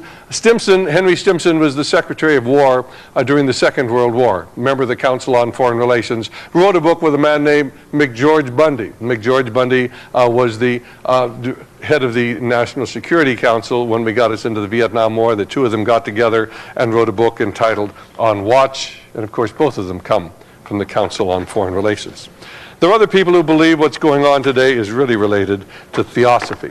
And Theosophy is a secret society that was created by Madame Blavatsky, Helena Petrovich Blavatsky, who was a Russian mystic, who organized a secret society in 1875. It has branches today in Wheaton, Illinois, headquarters, and in Ojai in California. And of course, this woman, who really did not have much of an education, wrote two of the most brilliant books. In fact, she didn't write them. They were channeled to her by a demonic spirit. One was The Secret Doctrine, the other was Isis Unveiled. And she recruited then into her organization people like Arthur Conan Doyle, who created Sherlock Holmes, William Stead, who you will hear more of shortly.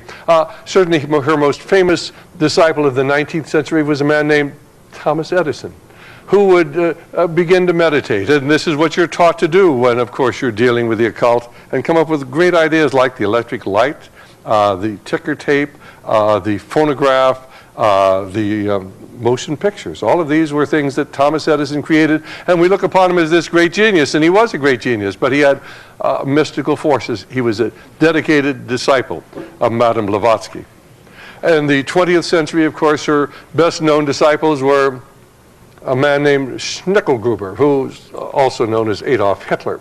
And of course, he regularly read The Secret Doctrine. This is where he got his mystical force, his ability to control men, to hold crowds transfixed for hours, standing there in front of the chancellery as he would address them, and his ability to dominate and control so many people. Another very, very famous disciple of Madame Blavatsky was Margaret Sanger, who created Planned Parenthood, which is still working today, getting hundreds of millions of dollars every year to push their population-controlled eugenic programs throughout the world. Both Adolf Hitler and Margaret Sanger were dedicated to racial purity, believing that the black races and brown races and red races and yellow races were all inferior. They believed only the Anglo-Saxons were fit to rule, and they set out to exterminate them. And of course, both of them were violently anti-Semitic.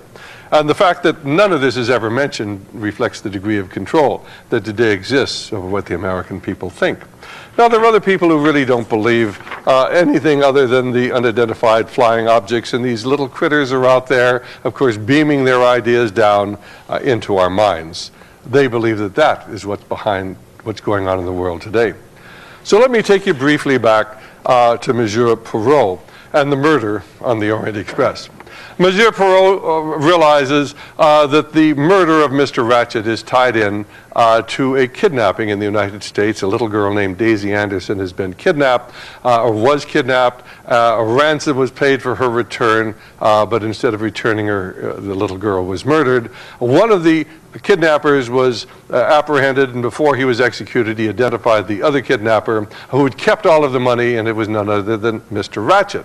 And then as Monsieur Perrault begins to survey the evidence and the people on the train, all of them are either English or American. And every single one of them, in one way or another, was tied in to the Anderson family. Now, of course, Mrs. Anderson, after the death of Daisy Anderson, had a stillborn birth, and then she had committed suicide, and then her husband had committed suicide, and a maid at the compound where the kidnapping had taken place had committed suicide. So there were 5 deaths associated with the kidnapping, and of course, all of them tied back into Mr. Ratchet. And Monsieur Perrault, as he surveys what's going on, makes the observation, there are just too many clues. There are too many clues. Well, I wanted to take you into how I became involved in trying to understand what's going on in the world today. One of the first books I ever read was written by Dan Smoot entitled The Invisible Government.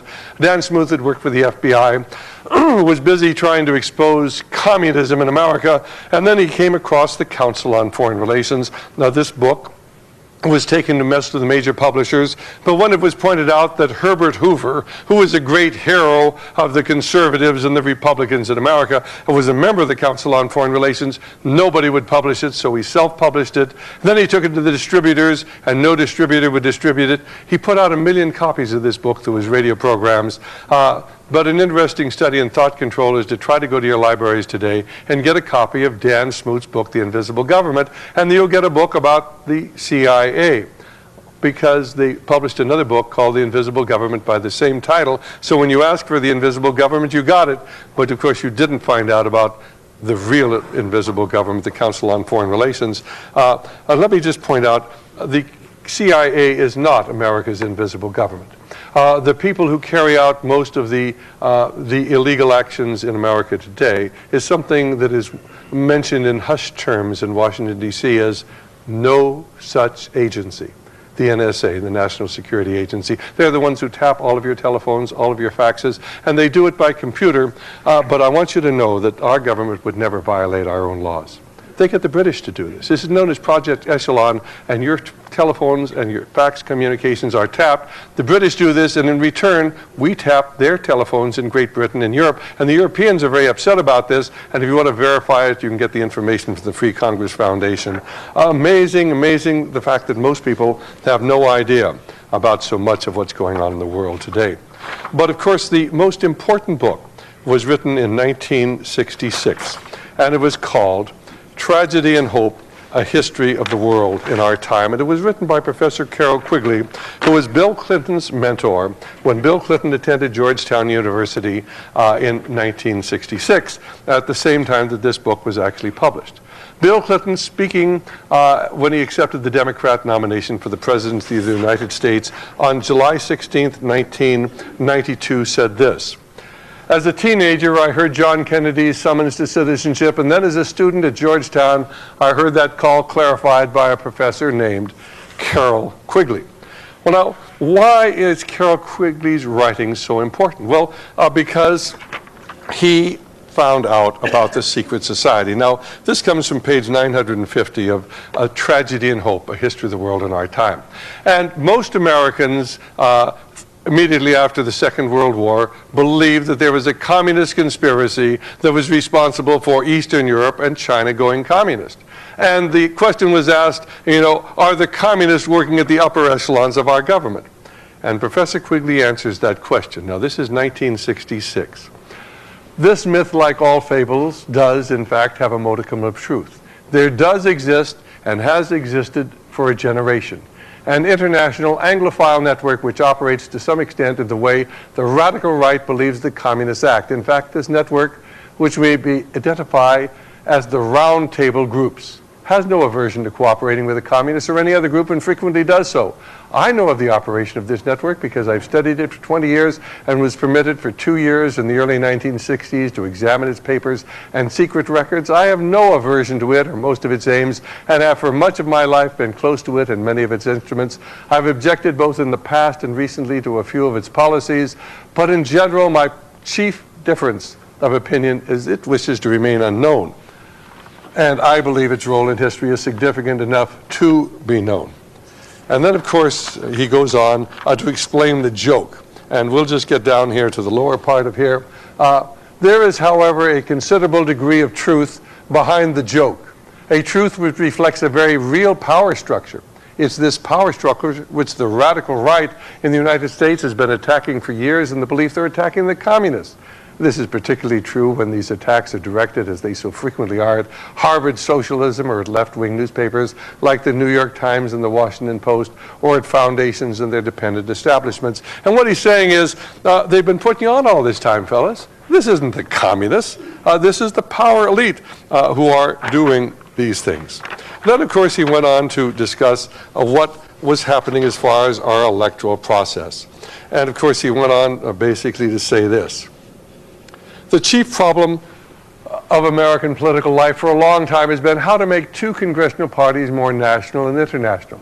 The argument that the two parties should represent opposed ideas and policies, one perhaps of the right and the other of the left, is a foolish idea, acceptable only to doctrinaire and academic thinkers.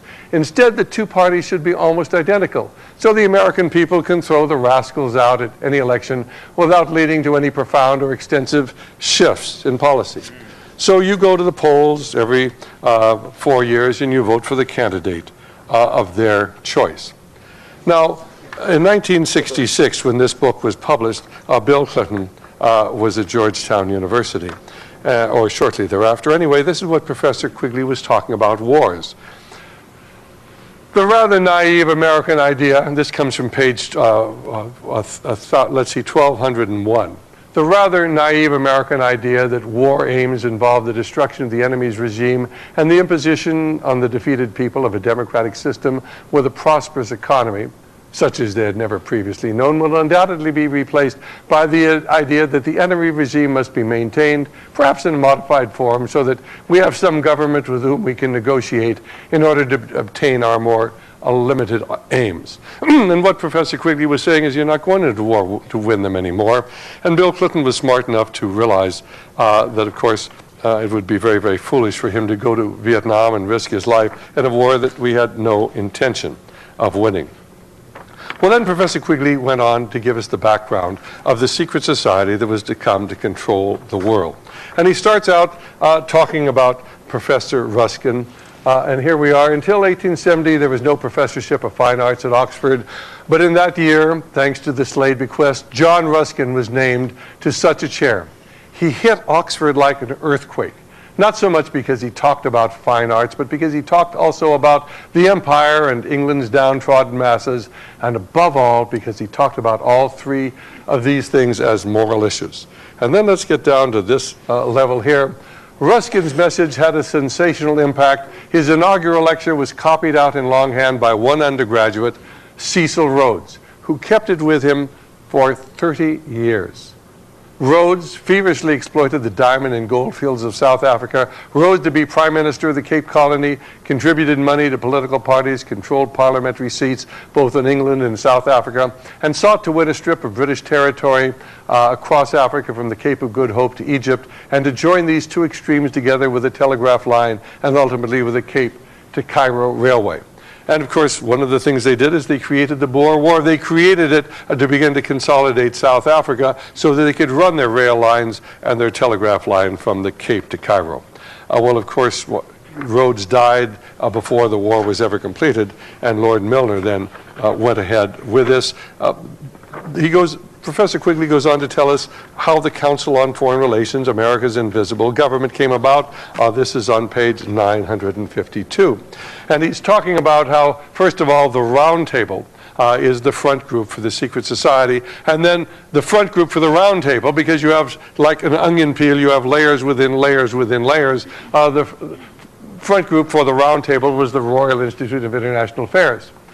Had its nucleus in each existing submerged roundtable group. Now, there's a roundtable group in every Commonwealth country, Australia, New Zealand, South Africa, Canada, or Great Britain itself. In New York, it was known as the Council on Foreign Relations. That was a front for J.P. Morgan and Company and the small American roundtable group. There was a roundtable group here. You had people like Thomas Lamont in it, Nancy Astor. You had people here like Walter Lippmann, the great commentator. He was a great commentator because he was part of the secret society, and they pushed him as the great pundit who everybody would have to listen to. So the Council on Foreign Relations became America's invisible government, and the fact that most people don't realize that simply shows how powerful they are. They today control both the liberal and conservative media. They control all of our television networks. They control most of our major magazines. They control publication. They control distribution of books. They control what the American people think. Now, this is really rather interesting because here they're really talking about the financing of communism in the United States. And let's just go down here to the last paragraph. Who finances the communists in the United States? The last paragraph at the bottom, the chief evidence, however, can be found in the files of HUAC, the House Un-American Activities Committee, which shows that Thomas Lamont, and he is a senior partner in J.P. Morgan and Company, his wife Flora, and his son Corliss as sponsors and financial angels of almost a score of extreme left organizations, including the Communist Party itself. Do you really think the communists in Russia have enough money to fund the Communist Party? Oh, they may have been sending some money over, but most of the money, of course, was coming from the great financiers in the United States, because we had to have an enemy to keep the conservatives, the foolish right-wingers in America, from understanding what was really going on. And then, of course, Professor Quigley tells us on page 866 what is going to happen. Regardless of the outcome of the situation, it's increasingly clear that in the 20th century, the expert will replace the industrial tycoon in control of the economic system, even as he will replace the democratic voter in control of the political system. This is because planning will inevitably replace laissez-faire in the relationship between the two systems. Hopefully, the element of choice and freedom may survive for the ordinary individual, in that he may be free to make a choice between two opposing political groups, even if these groups have little policy choice within the parameters of policy established by the experts. In other words, you can vote for whoever you want to, but it doesn't make any difference because the same policy is going to be going on. And he may have the choice to switch his economic support from one large unit to another. But in general, his freedom and choice will be controlled within very narrow alternatives by the fact that he'll be numbered from birth and followed as a number throughout his educational training, his required military or public service, his tax contributions, his health and medical requirement, and finally retirement and death benefits. Little wonder that somebody bought up Macmillan Company and destroyed the plates of this book, because the last thing they really wanted was anybody to understand what was going on in America. He talks about banking. This is page 325. This power of the Bank of England and its governors was admitted by most qualified observers. And he says in January of 1924, Reginald McKenna, who had been a Chancellor of the Exchequer in 1915-16, as chairman of the board of Midland Bank, told its stockholders, "I'm afraid the ordinary citizen will not like to be told that banks can and do create money, and they who control the credit of the nation direct the policy of the government and hold in the hollow of their hands the destiny of the people." And on page 324, he makes this statement basically about the pragmatic goals of financial capitalism had another far-reaching aim, nothing less than to create a world system of financial control in private hands able to dominate the political system of each country and the economy of the world as a whole. This system was to be controlled in a feudalistic fashion by the central banks of the world, acting in concert by secret agreements arrived at in frequent private meetings and conferences. The apex of the system was to be the Bank for International Settlements in Basel, Switzerland, a private bank owned and controlled by the world's central banks, which were themselves private corporations.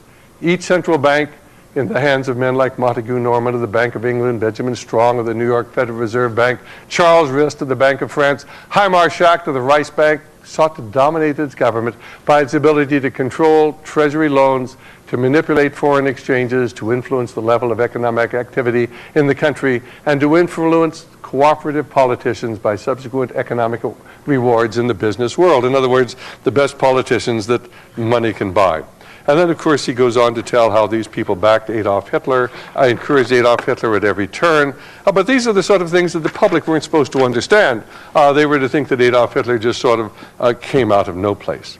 What a fascinating book came out in 1972 called None Dare Call It Conspiracy, written by Gary Allen and Larry Abraham, pointing out that Khrushchev, the leader of the Soviet Union, the most powerful man in Russia, until one weekend when Nelson Rockefeller went over for a visit to Russia, and the following week Khrushchev was managing a power plant in Siberia someplace, a hydroelectric plant, and people began saying, well, maybe the force behind Russian communism has nothing to do with Russia. Maybe the force behind Russian communism really is in New York.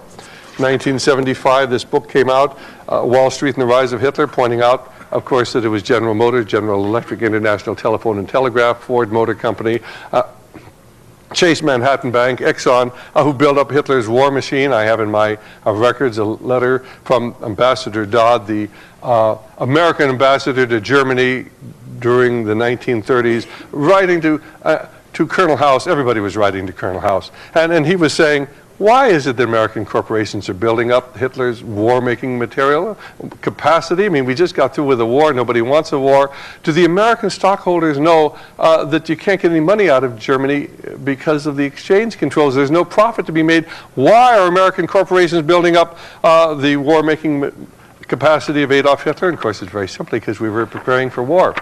Now, you can, of course, read Wall Street and the Bolshevik Revolution by Sutton going into the fact that we financed communism for its inception, National Suicide going into the fact that we financed the North Vietnamese all during the Vietnam War. We were giving money to Russia, $40 billion loans to Russia so they could provide the war material to the North Vietnamese to kill our boys. But you see, the war in Vietnam really wasn't about communism. It was about distracting the American people from the fact we were becoming a socialist nation. This is when the Great Society came about, the best enemies money could buy. Let me just take you quickly back to the murder on the Orient Express, because Monsieur Perot finally decides that there are 12 suspects. There are 12 stab wounds in Mr. Ratchet. They all did it. Every one of them had a motive, and of course it was agreed upon that this very evil man was to be eliminated. And I'd like to suggest that most of the organizations we've talked about this evening are all involved in a worldwide movement to change the world, but most people have failed to recognize what the force was behind them. And so back in 1980, I went back to Georgetown University to try to figure out what was really going on. And I went through the papers of Professor Quigley to try to find out how he even knew there was a secret society, because if you read his book, you will never find out how he knew there was a secret society. And of course, I came across his letters to Professor Alfred Zimmern, and he basically had been told about the secret society by Professor Zimmern, who was part of the secret society. The following year, the book, The Anglo-American Establishment, came out, in which Professor Quigley tells us that Zimmern was part of the inner core of this secret society from 1910 to 1922, but in none of his written publications does Quigley ever reveal how he knew about the secret society. I know how he knew because I have all of his papers and his letters to Zimmern. And of course, Professor Quigley then tells us this. He says, a wintry afternoon in February of 1981, and this comes from the Anglo-American Establishment. 3 men were engaged in earnest conversation in London, and from their conversations were to flow consequences of the greatest importance to the British Empire and to the world as a whole. For these men were organizing a secret society that was for more than 50 years to be of the utmost important, or be one of the most important forces in the formulation and execution of British imperial and foreign policy. And then, of course, he tells us in the Anglo-American Establishment that the Rhodes scholarships established by the terms of Cecil Rhodes' 7th will are known to everyone.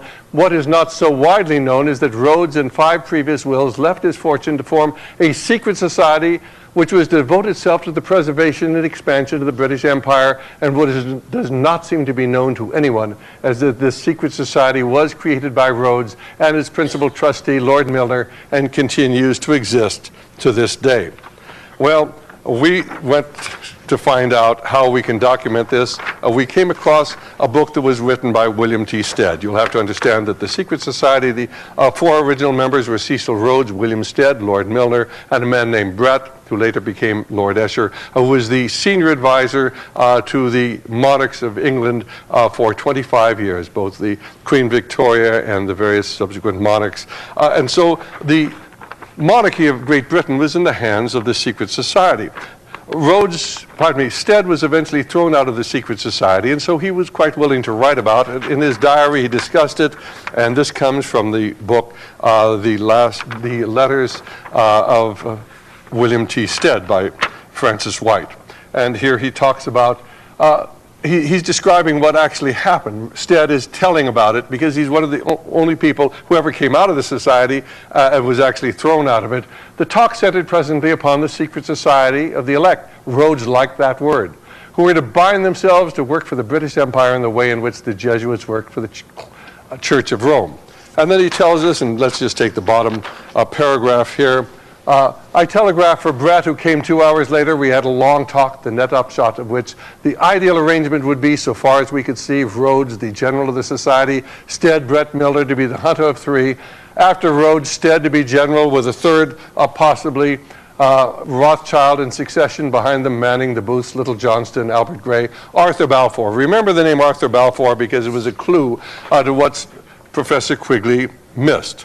Now, among Professor Quigley's papers, we found Rhodes' Confession of Faith. We have the original, and it's available to any of you who would like to see it, at least the original copy that Professor Quigley had gotten from Milner, who had gotten it from the Rhodes House at Oxford.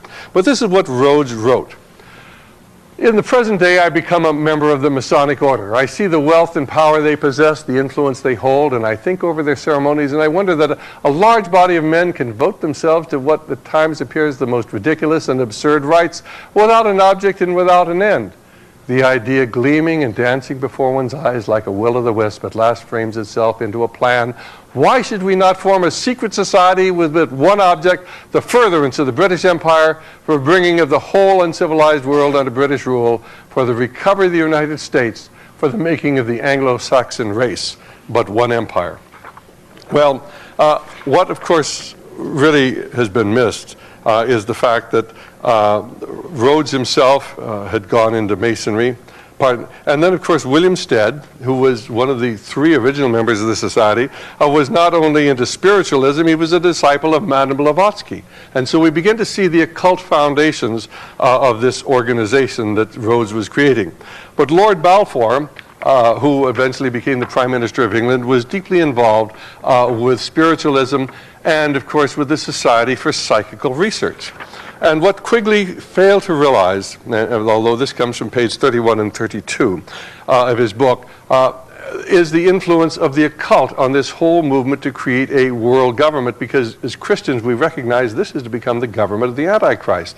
And so he's writing about the various blocks in Great Britain, and there were power blocks within the aristocracy. One was the Cecil block, one was the Milner block, because of course after Milner got control of all of Rhodes' great wealth, he became a power in the English aristocracy.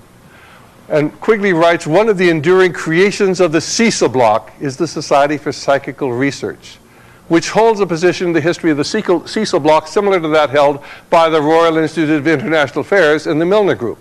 The society was founded in 1882 by the Balfour family and their in-laws. In the 20th century, it was dominated by those members of the Cecil block who became most readily members of the Milner Group.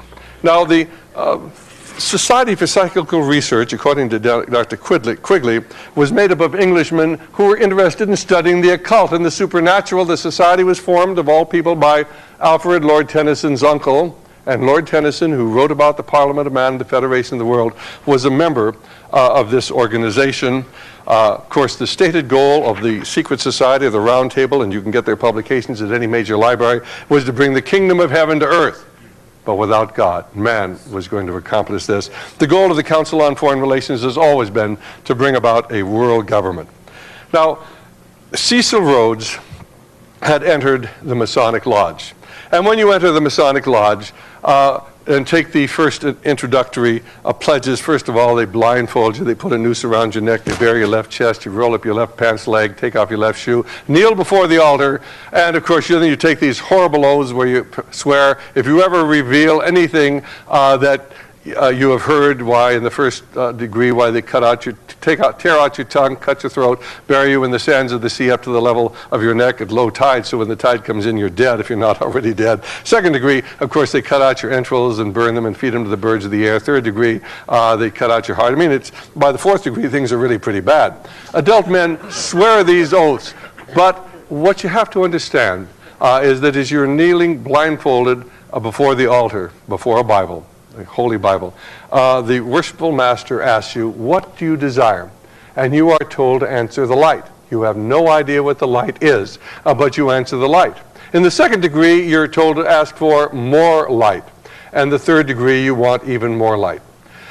Many of you here, I suspect, are born-again Christians, and many of you have prayed the sinner's prayer, and when you pray the sinner's prayer, something happens. Your life changes forevermore. I know this happened to me, and it's happened to many people, but when the Mason swears this oath, something happens to him too, for he has requested the light to come in and dominate his life.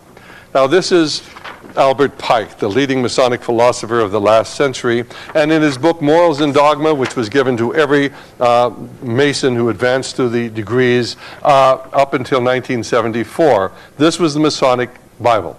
And what Pike wrote on page 104, Masonry conceals its secrets from all except the adepts and the sages of the elect, and uses false explanations and misinterpretations of its symbols to mislead those who deserve to be misled, to conceal the truth which it calls light from them, and to draw them away from it. In other words, you ask for the light, but we're not going to let you know what the light is. On page 819, the blue degrees are about the outer court of the portico of the temple. Part of the symbols are displayed for the initiate, but he is intentionally misled by false interpretation. It is not intended that he shall understand them, for it is intended that he shall imagine he understands them. Their true explication is reserved for the adepts and the princes of Masonry. He goes on to tell us that on page 722, if you desire to gain admission to the sanctuary, we have said enough to show you the way. And if you do not, it's useless for us to say more, as it has been useless for us to say so much. On page 781, he tells you, if you reflect, my brother, you will no doubt suspect that some secret meaning was concealed in these words. But what's the secret meaning? On page 219, the right raises a corner of the veil, even in the degree of apprentice, for there declares that Masonry is a worship. So what are they worshiping? Well, on pages 839 and 840, of Morals and Dogma. And I'm just going to take the bottom paragraph because this is the important one. It was the remembrance of this scientific and religious absolute. The absolute is capitalized, reflecting deity. Of this doctrine that is summed up in a word of this word, capital W, deity. In fine, alternately lost and found again, that was transmitted to the elect of all ancient initiations. It was this same remembrance preserved, or perhaps profaned, in the celebrated Order of the Templars, that became for all secret associations of the Rosy Cross, that's the Rosicrucians, of the Illuminati, and of the Hermetic Freemasons, the reason of their strange rites, of their signs more or less conventional, and above all, of their mutual devotedness and of their power. In other words, if you get into these things, you will get power. Power that you cannot believe. And you will have great wealth. But at what cost? Well, when I went through Professor Quigley's papers, and of course we found the interview with him that we've already discussed, and if you get the interview, you'll actually hear him talking about these crazy right-wingers who come to him, and they show him that symbol, and they tell him that's the symbol of the Illuminati. And he says, that's not the symbol of the Illuminati. That's been around for 5,000 years. That's the symbol of the mystery religions of antiquity, and that's what it really is. This is the symbol of the mystery religions of Persia and Babylon and Egypt. This goes back to the ancient pagan religions, which are the basis of all modern-day secret societies. And every single one of them ties into this. Now, you'll recall that we were talking about the Knights Templar. What were the Knight Templar? They were a religious order that in the about 1,000, 1,100 went on the Crusades, and they were to guard the temple where once it stood Solomon's Temple, Temple Square, where today the Great Mosque of Al-Mar is. But there, of course, they came in contact with people who were part of the mystery religions. And they came back to Europe in the 1200s. They became the most significant financial force in Europe. They became the bankers of Europe. And using a fractional reserve banking system, all of the monarchies of Europe became indebted to them, just as governments today spend more than they have. So in those days, they spent more than they had, and the Templars dominated what was going on. But, of course, then it was discovered that the Templars were Luciferian, and Jacques de Molay, their leader, was burned at the stake in the early 1300s. Of course, today, the young people who are sons of Masons belong to the de Molays, as did Bill Clinton. Let me read again that final statement on page 840 of Morals and Dogma. It was the remembrance of this scientific and religious absolute, of this doctrine that is summed up in a word, of this word, and fine, alternately lost and found again, that was transmitted to the elect of all ancient initiation.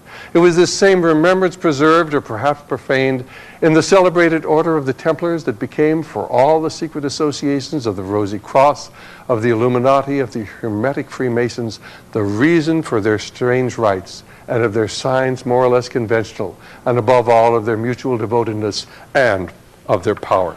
What is it about? Well, on page 321 of Morals and Dogma, Pike lays it right out. Lucifer, the light bearer, strange and mysterious name to give to the spirit of darkness. Lucifer, the son of the morning, is it he who bears the light, and with its splendors intolerable, blinds feeble, sensual, or selfish souls? Doubt it not. Why, it's simply Luciferianism. If you read Manly P. Hall's book, The Lost Keys of Freemasonry, he's very, very clear what it's about. When the Mason learns that the key to the warrior on the block is the proper application of the dynamo of living power, he has learned the mystery of his craft. The seething energies of Lucifer are in his hands. That's what it's all about. It's Luciferianism, and manifested in every aspect of our society today. Little wonder they want to take God out of our schools. In a book called Spiritual Politics, written by Corinne McLaughlin and Gordon Davidson, a very important book written by people who are involved in the occult, they will explain to you what it's really all about. J.P. Morgan, the great banker, of course, was into astrology. He said his astrology told him how to make his investments, to make all of his money. Henry Ford was involved in the occult. Andrew Carnegie was involved in the occult. And Colonel House, the man who was able to control Clemenceau and Orlando and Woodrow Wilson and FDR, and able to go in the room and talk to people, and of course convince them to take up his ideas. The man who was so intent upon having communism survive when others wanted to do away with it, he was one of the leaders of the occult movement. And of course this is why he left a copy of the protocols for those in the future to uncover. And so we begin to see these patterns unfolding. Let me read again what Manly P. Hall said, because this is so important. When the Mason learns the key to the warrior on the block is the proper application of the dynamo of living power, he has learned the mystery of his craft. The seething energies of Lucifer are in his hands. You can read the Book of Revelation by Barbara Marx Hubbard. The original manuscript was actually been somewhat altered. This book you can get at bookstores today. It tells about the coming horror that is going to occur in the mass extermination of people. This book was published by the Lawrence Rockefeller Fund for the Enhancement of the Humanities, but in the original text, which we have, she says this. Now, this book is channeled to her, and she readily admits that, by what she calls the Christ light, but I believe is a demonic spirit. And she is rewriting the book of Revelation so you, if you are an occultist, can understand it. She quotes Revelation 6:8, and I looked, and behold, a pale horse, and his name that sat on him was Death, and hell followed with him, and power was given unto them over a fourth part of the earth, to kill with the sword, and with hunger, and with death, and the beasts of the earth. And then she goes on to say, out of the full spectrum of human personality, 1/4 is electing to transcend with all their heart, mind, and spirit. 1/4, however, is resistant to election. They're unattracted by life ever evolving. Their higher self is unable to penetrate the density of their mammalian senses.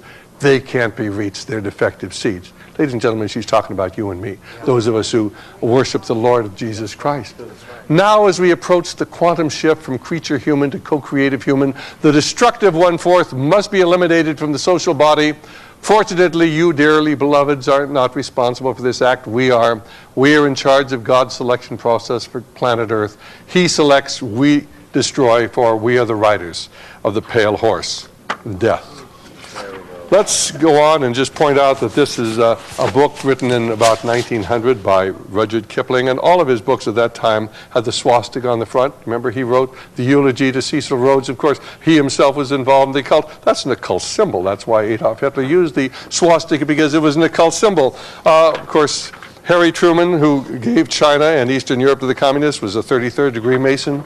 Winston Churchill, who insisted on the invasion of Gallipoli and of North Africa to create the carnage that would justify a world government, was a Druid, entered the Druids in 1908, was a 3rd degree Mason, and that's why he got along so well with FDR. J. Edgar Hoover, who was in office. It didn't really matter whether the Democrats or Republicans were there. He was always in office. He was a 33rd degree Mason. That's how you get ahead in government. Let me take you to the material I gave you a little earlier from the Lucis Trust. And you remember I showed you this page before. where they were talking about meditation, letting in the light. Well, now you can know what the light is. Light is Lucifer. Let's go down to the second Roman numeral, alignment. We project a light of lighted energy towards the spiritual hierarchy of the planet and the planetary heart, the great ashram of Sanat Kumara. Who is Sanat Kumara? We'll just change the letters around. It's Satan, of course. I mean, they're so openly and so blatant about it, but most people don't understand. Where does communism fit in this whole scenario? Well, Reverend Richard Wurmbrand was a Protestant minister living in Romania. He was arrested, put in prison, and tortured for 14 years to break his faith. Many of the ministers who were with him, of course, eventually broke. Many of them died in prison. When he finally got out of prison, he couldn't understand why they didn't just put him in prison. Why did they want to break his faith? And so he began to study Karl Marx. And of course, what he found out that Karl Marx, contrary to everything you've ever been led to believe, was not an atheist. And Karl Marx did not believe in socialism and communism. He was a Satanist, and he realized that socialism would destroy Western Christian civilization, which he hated. And that's why he embraced it, as did Proudhon and Bakunin and all of the other leading socialists at that time. They weren't socialists. They embraced socialism to destroy America. Of course, here you'll see the emblem of the Trilateral Commission. You look very closely, you'll three sixes joined together by an upside-down broken cross. The Trilateral Commission, created by David Rockefeller and Zygmunt Brzezinski. We started our discussion today with a poem from James Russell Lowell. And I want to give you the full text of that because it really lays out what this battle is all about. Once to every man and nation comes the moment to decide. In that strife of truth with falsehood for the good or evil side. Some new cause, some new Messiah, offering each the bloomer bright. And the strife goes on forever twixt the darkness and the light. Then decide with truth is noble and to share her wretched crust ere her cause brings fame and fortune and 'tis prosperous to be just. Then it is the brave man chooses while the coward stands aside until the multitudes make virtue of the faith they have denied.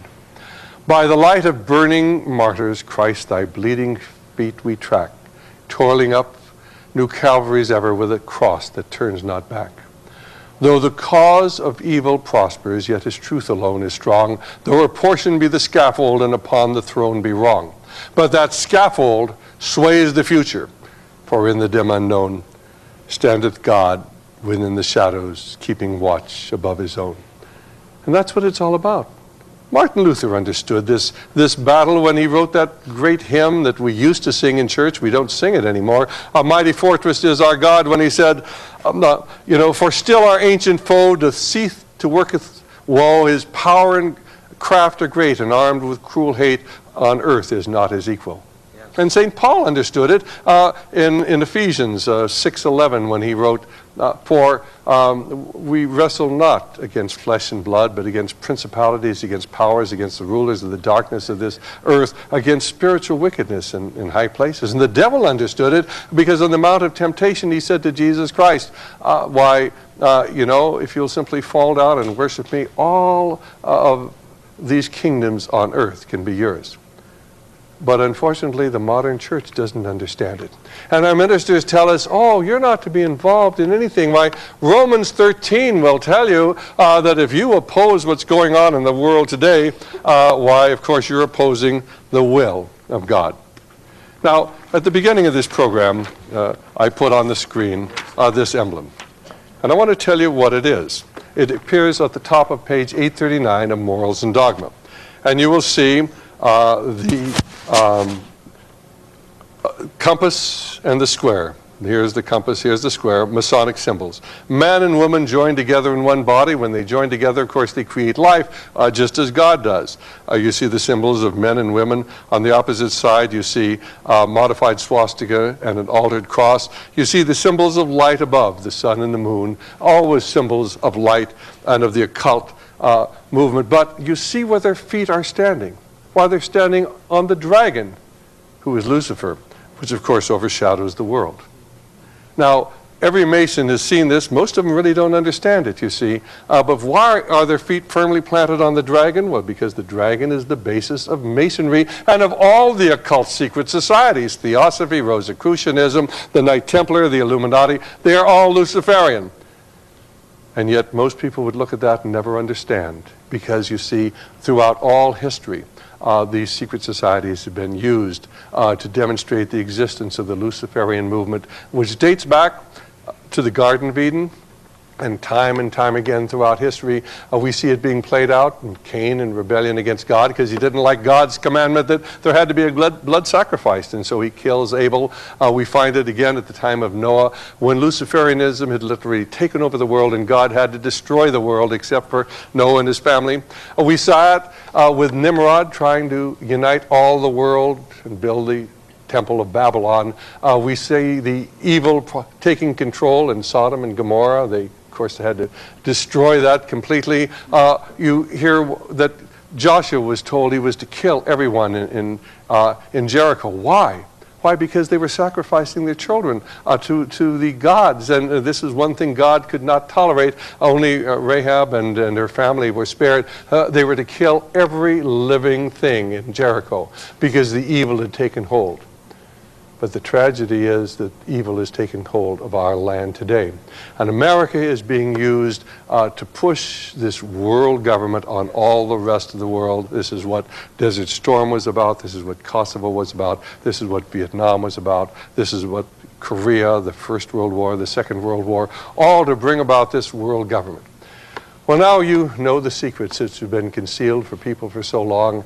And of course, we hope that you will become educated, begin to educate others to understand that we are not involved in a political battle. We're not involved in an ideological battle. We're not involved in a cultural war. We're involved in a spiritual war that is being fought on a political and ideological and cultural battlefield. And it is our job to be involved and to educate people as to what is happening. It was in 1838 when Abraham Lincoln addressed the Lyceum in Springfield, Illinois, and he said this: "At what point should we expect the approach of danger? By what means should we fortify ourselves against it? Should we expect some transatlantic giant to step the ocean and crush us with a blow? Never. All the armies of Europe and Asia and Africa combined could never by force take a drink from the Ohio or make a mark on the Blue Ridge, not in a trial of 1,000 years. That at what point should we expect the approach of danger? And I answer, if it ever reaches, it must spring up among us. It can never come from abroad. If destruction be our lot, we ourselves must be its authors and its finishers. As a nation of free men, we shall live on through all time, or die by suicide." And ladies and gentlemen, we're dying by suicide today. Let me close with that quotation which is engraved in the marble behind Thomas Jefferson's statue in the Jefferson Memorial in Washington, D.C. "God, who gave us life, gave us liberty. But can the liberty of a nation be secure when the conviction has been forgotten that liberty is the gift of God? I tremble for my country when I reflect that God is just, and his justice cannot sleep forever." Our job, first of all, is to pray as if it's up to the Lord, and then to work as if it's up to us, to educate people and to bring the truth to as many people as we can in the time that we have left. Let me thank you for your attention and for being such a good audience. God bless you.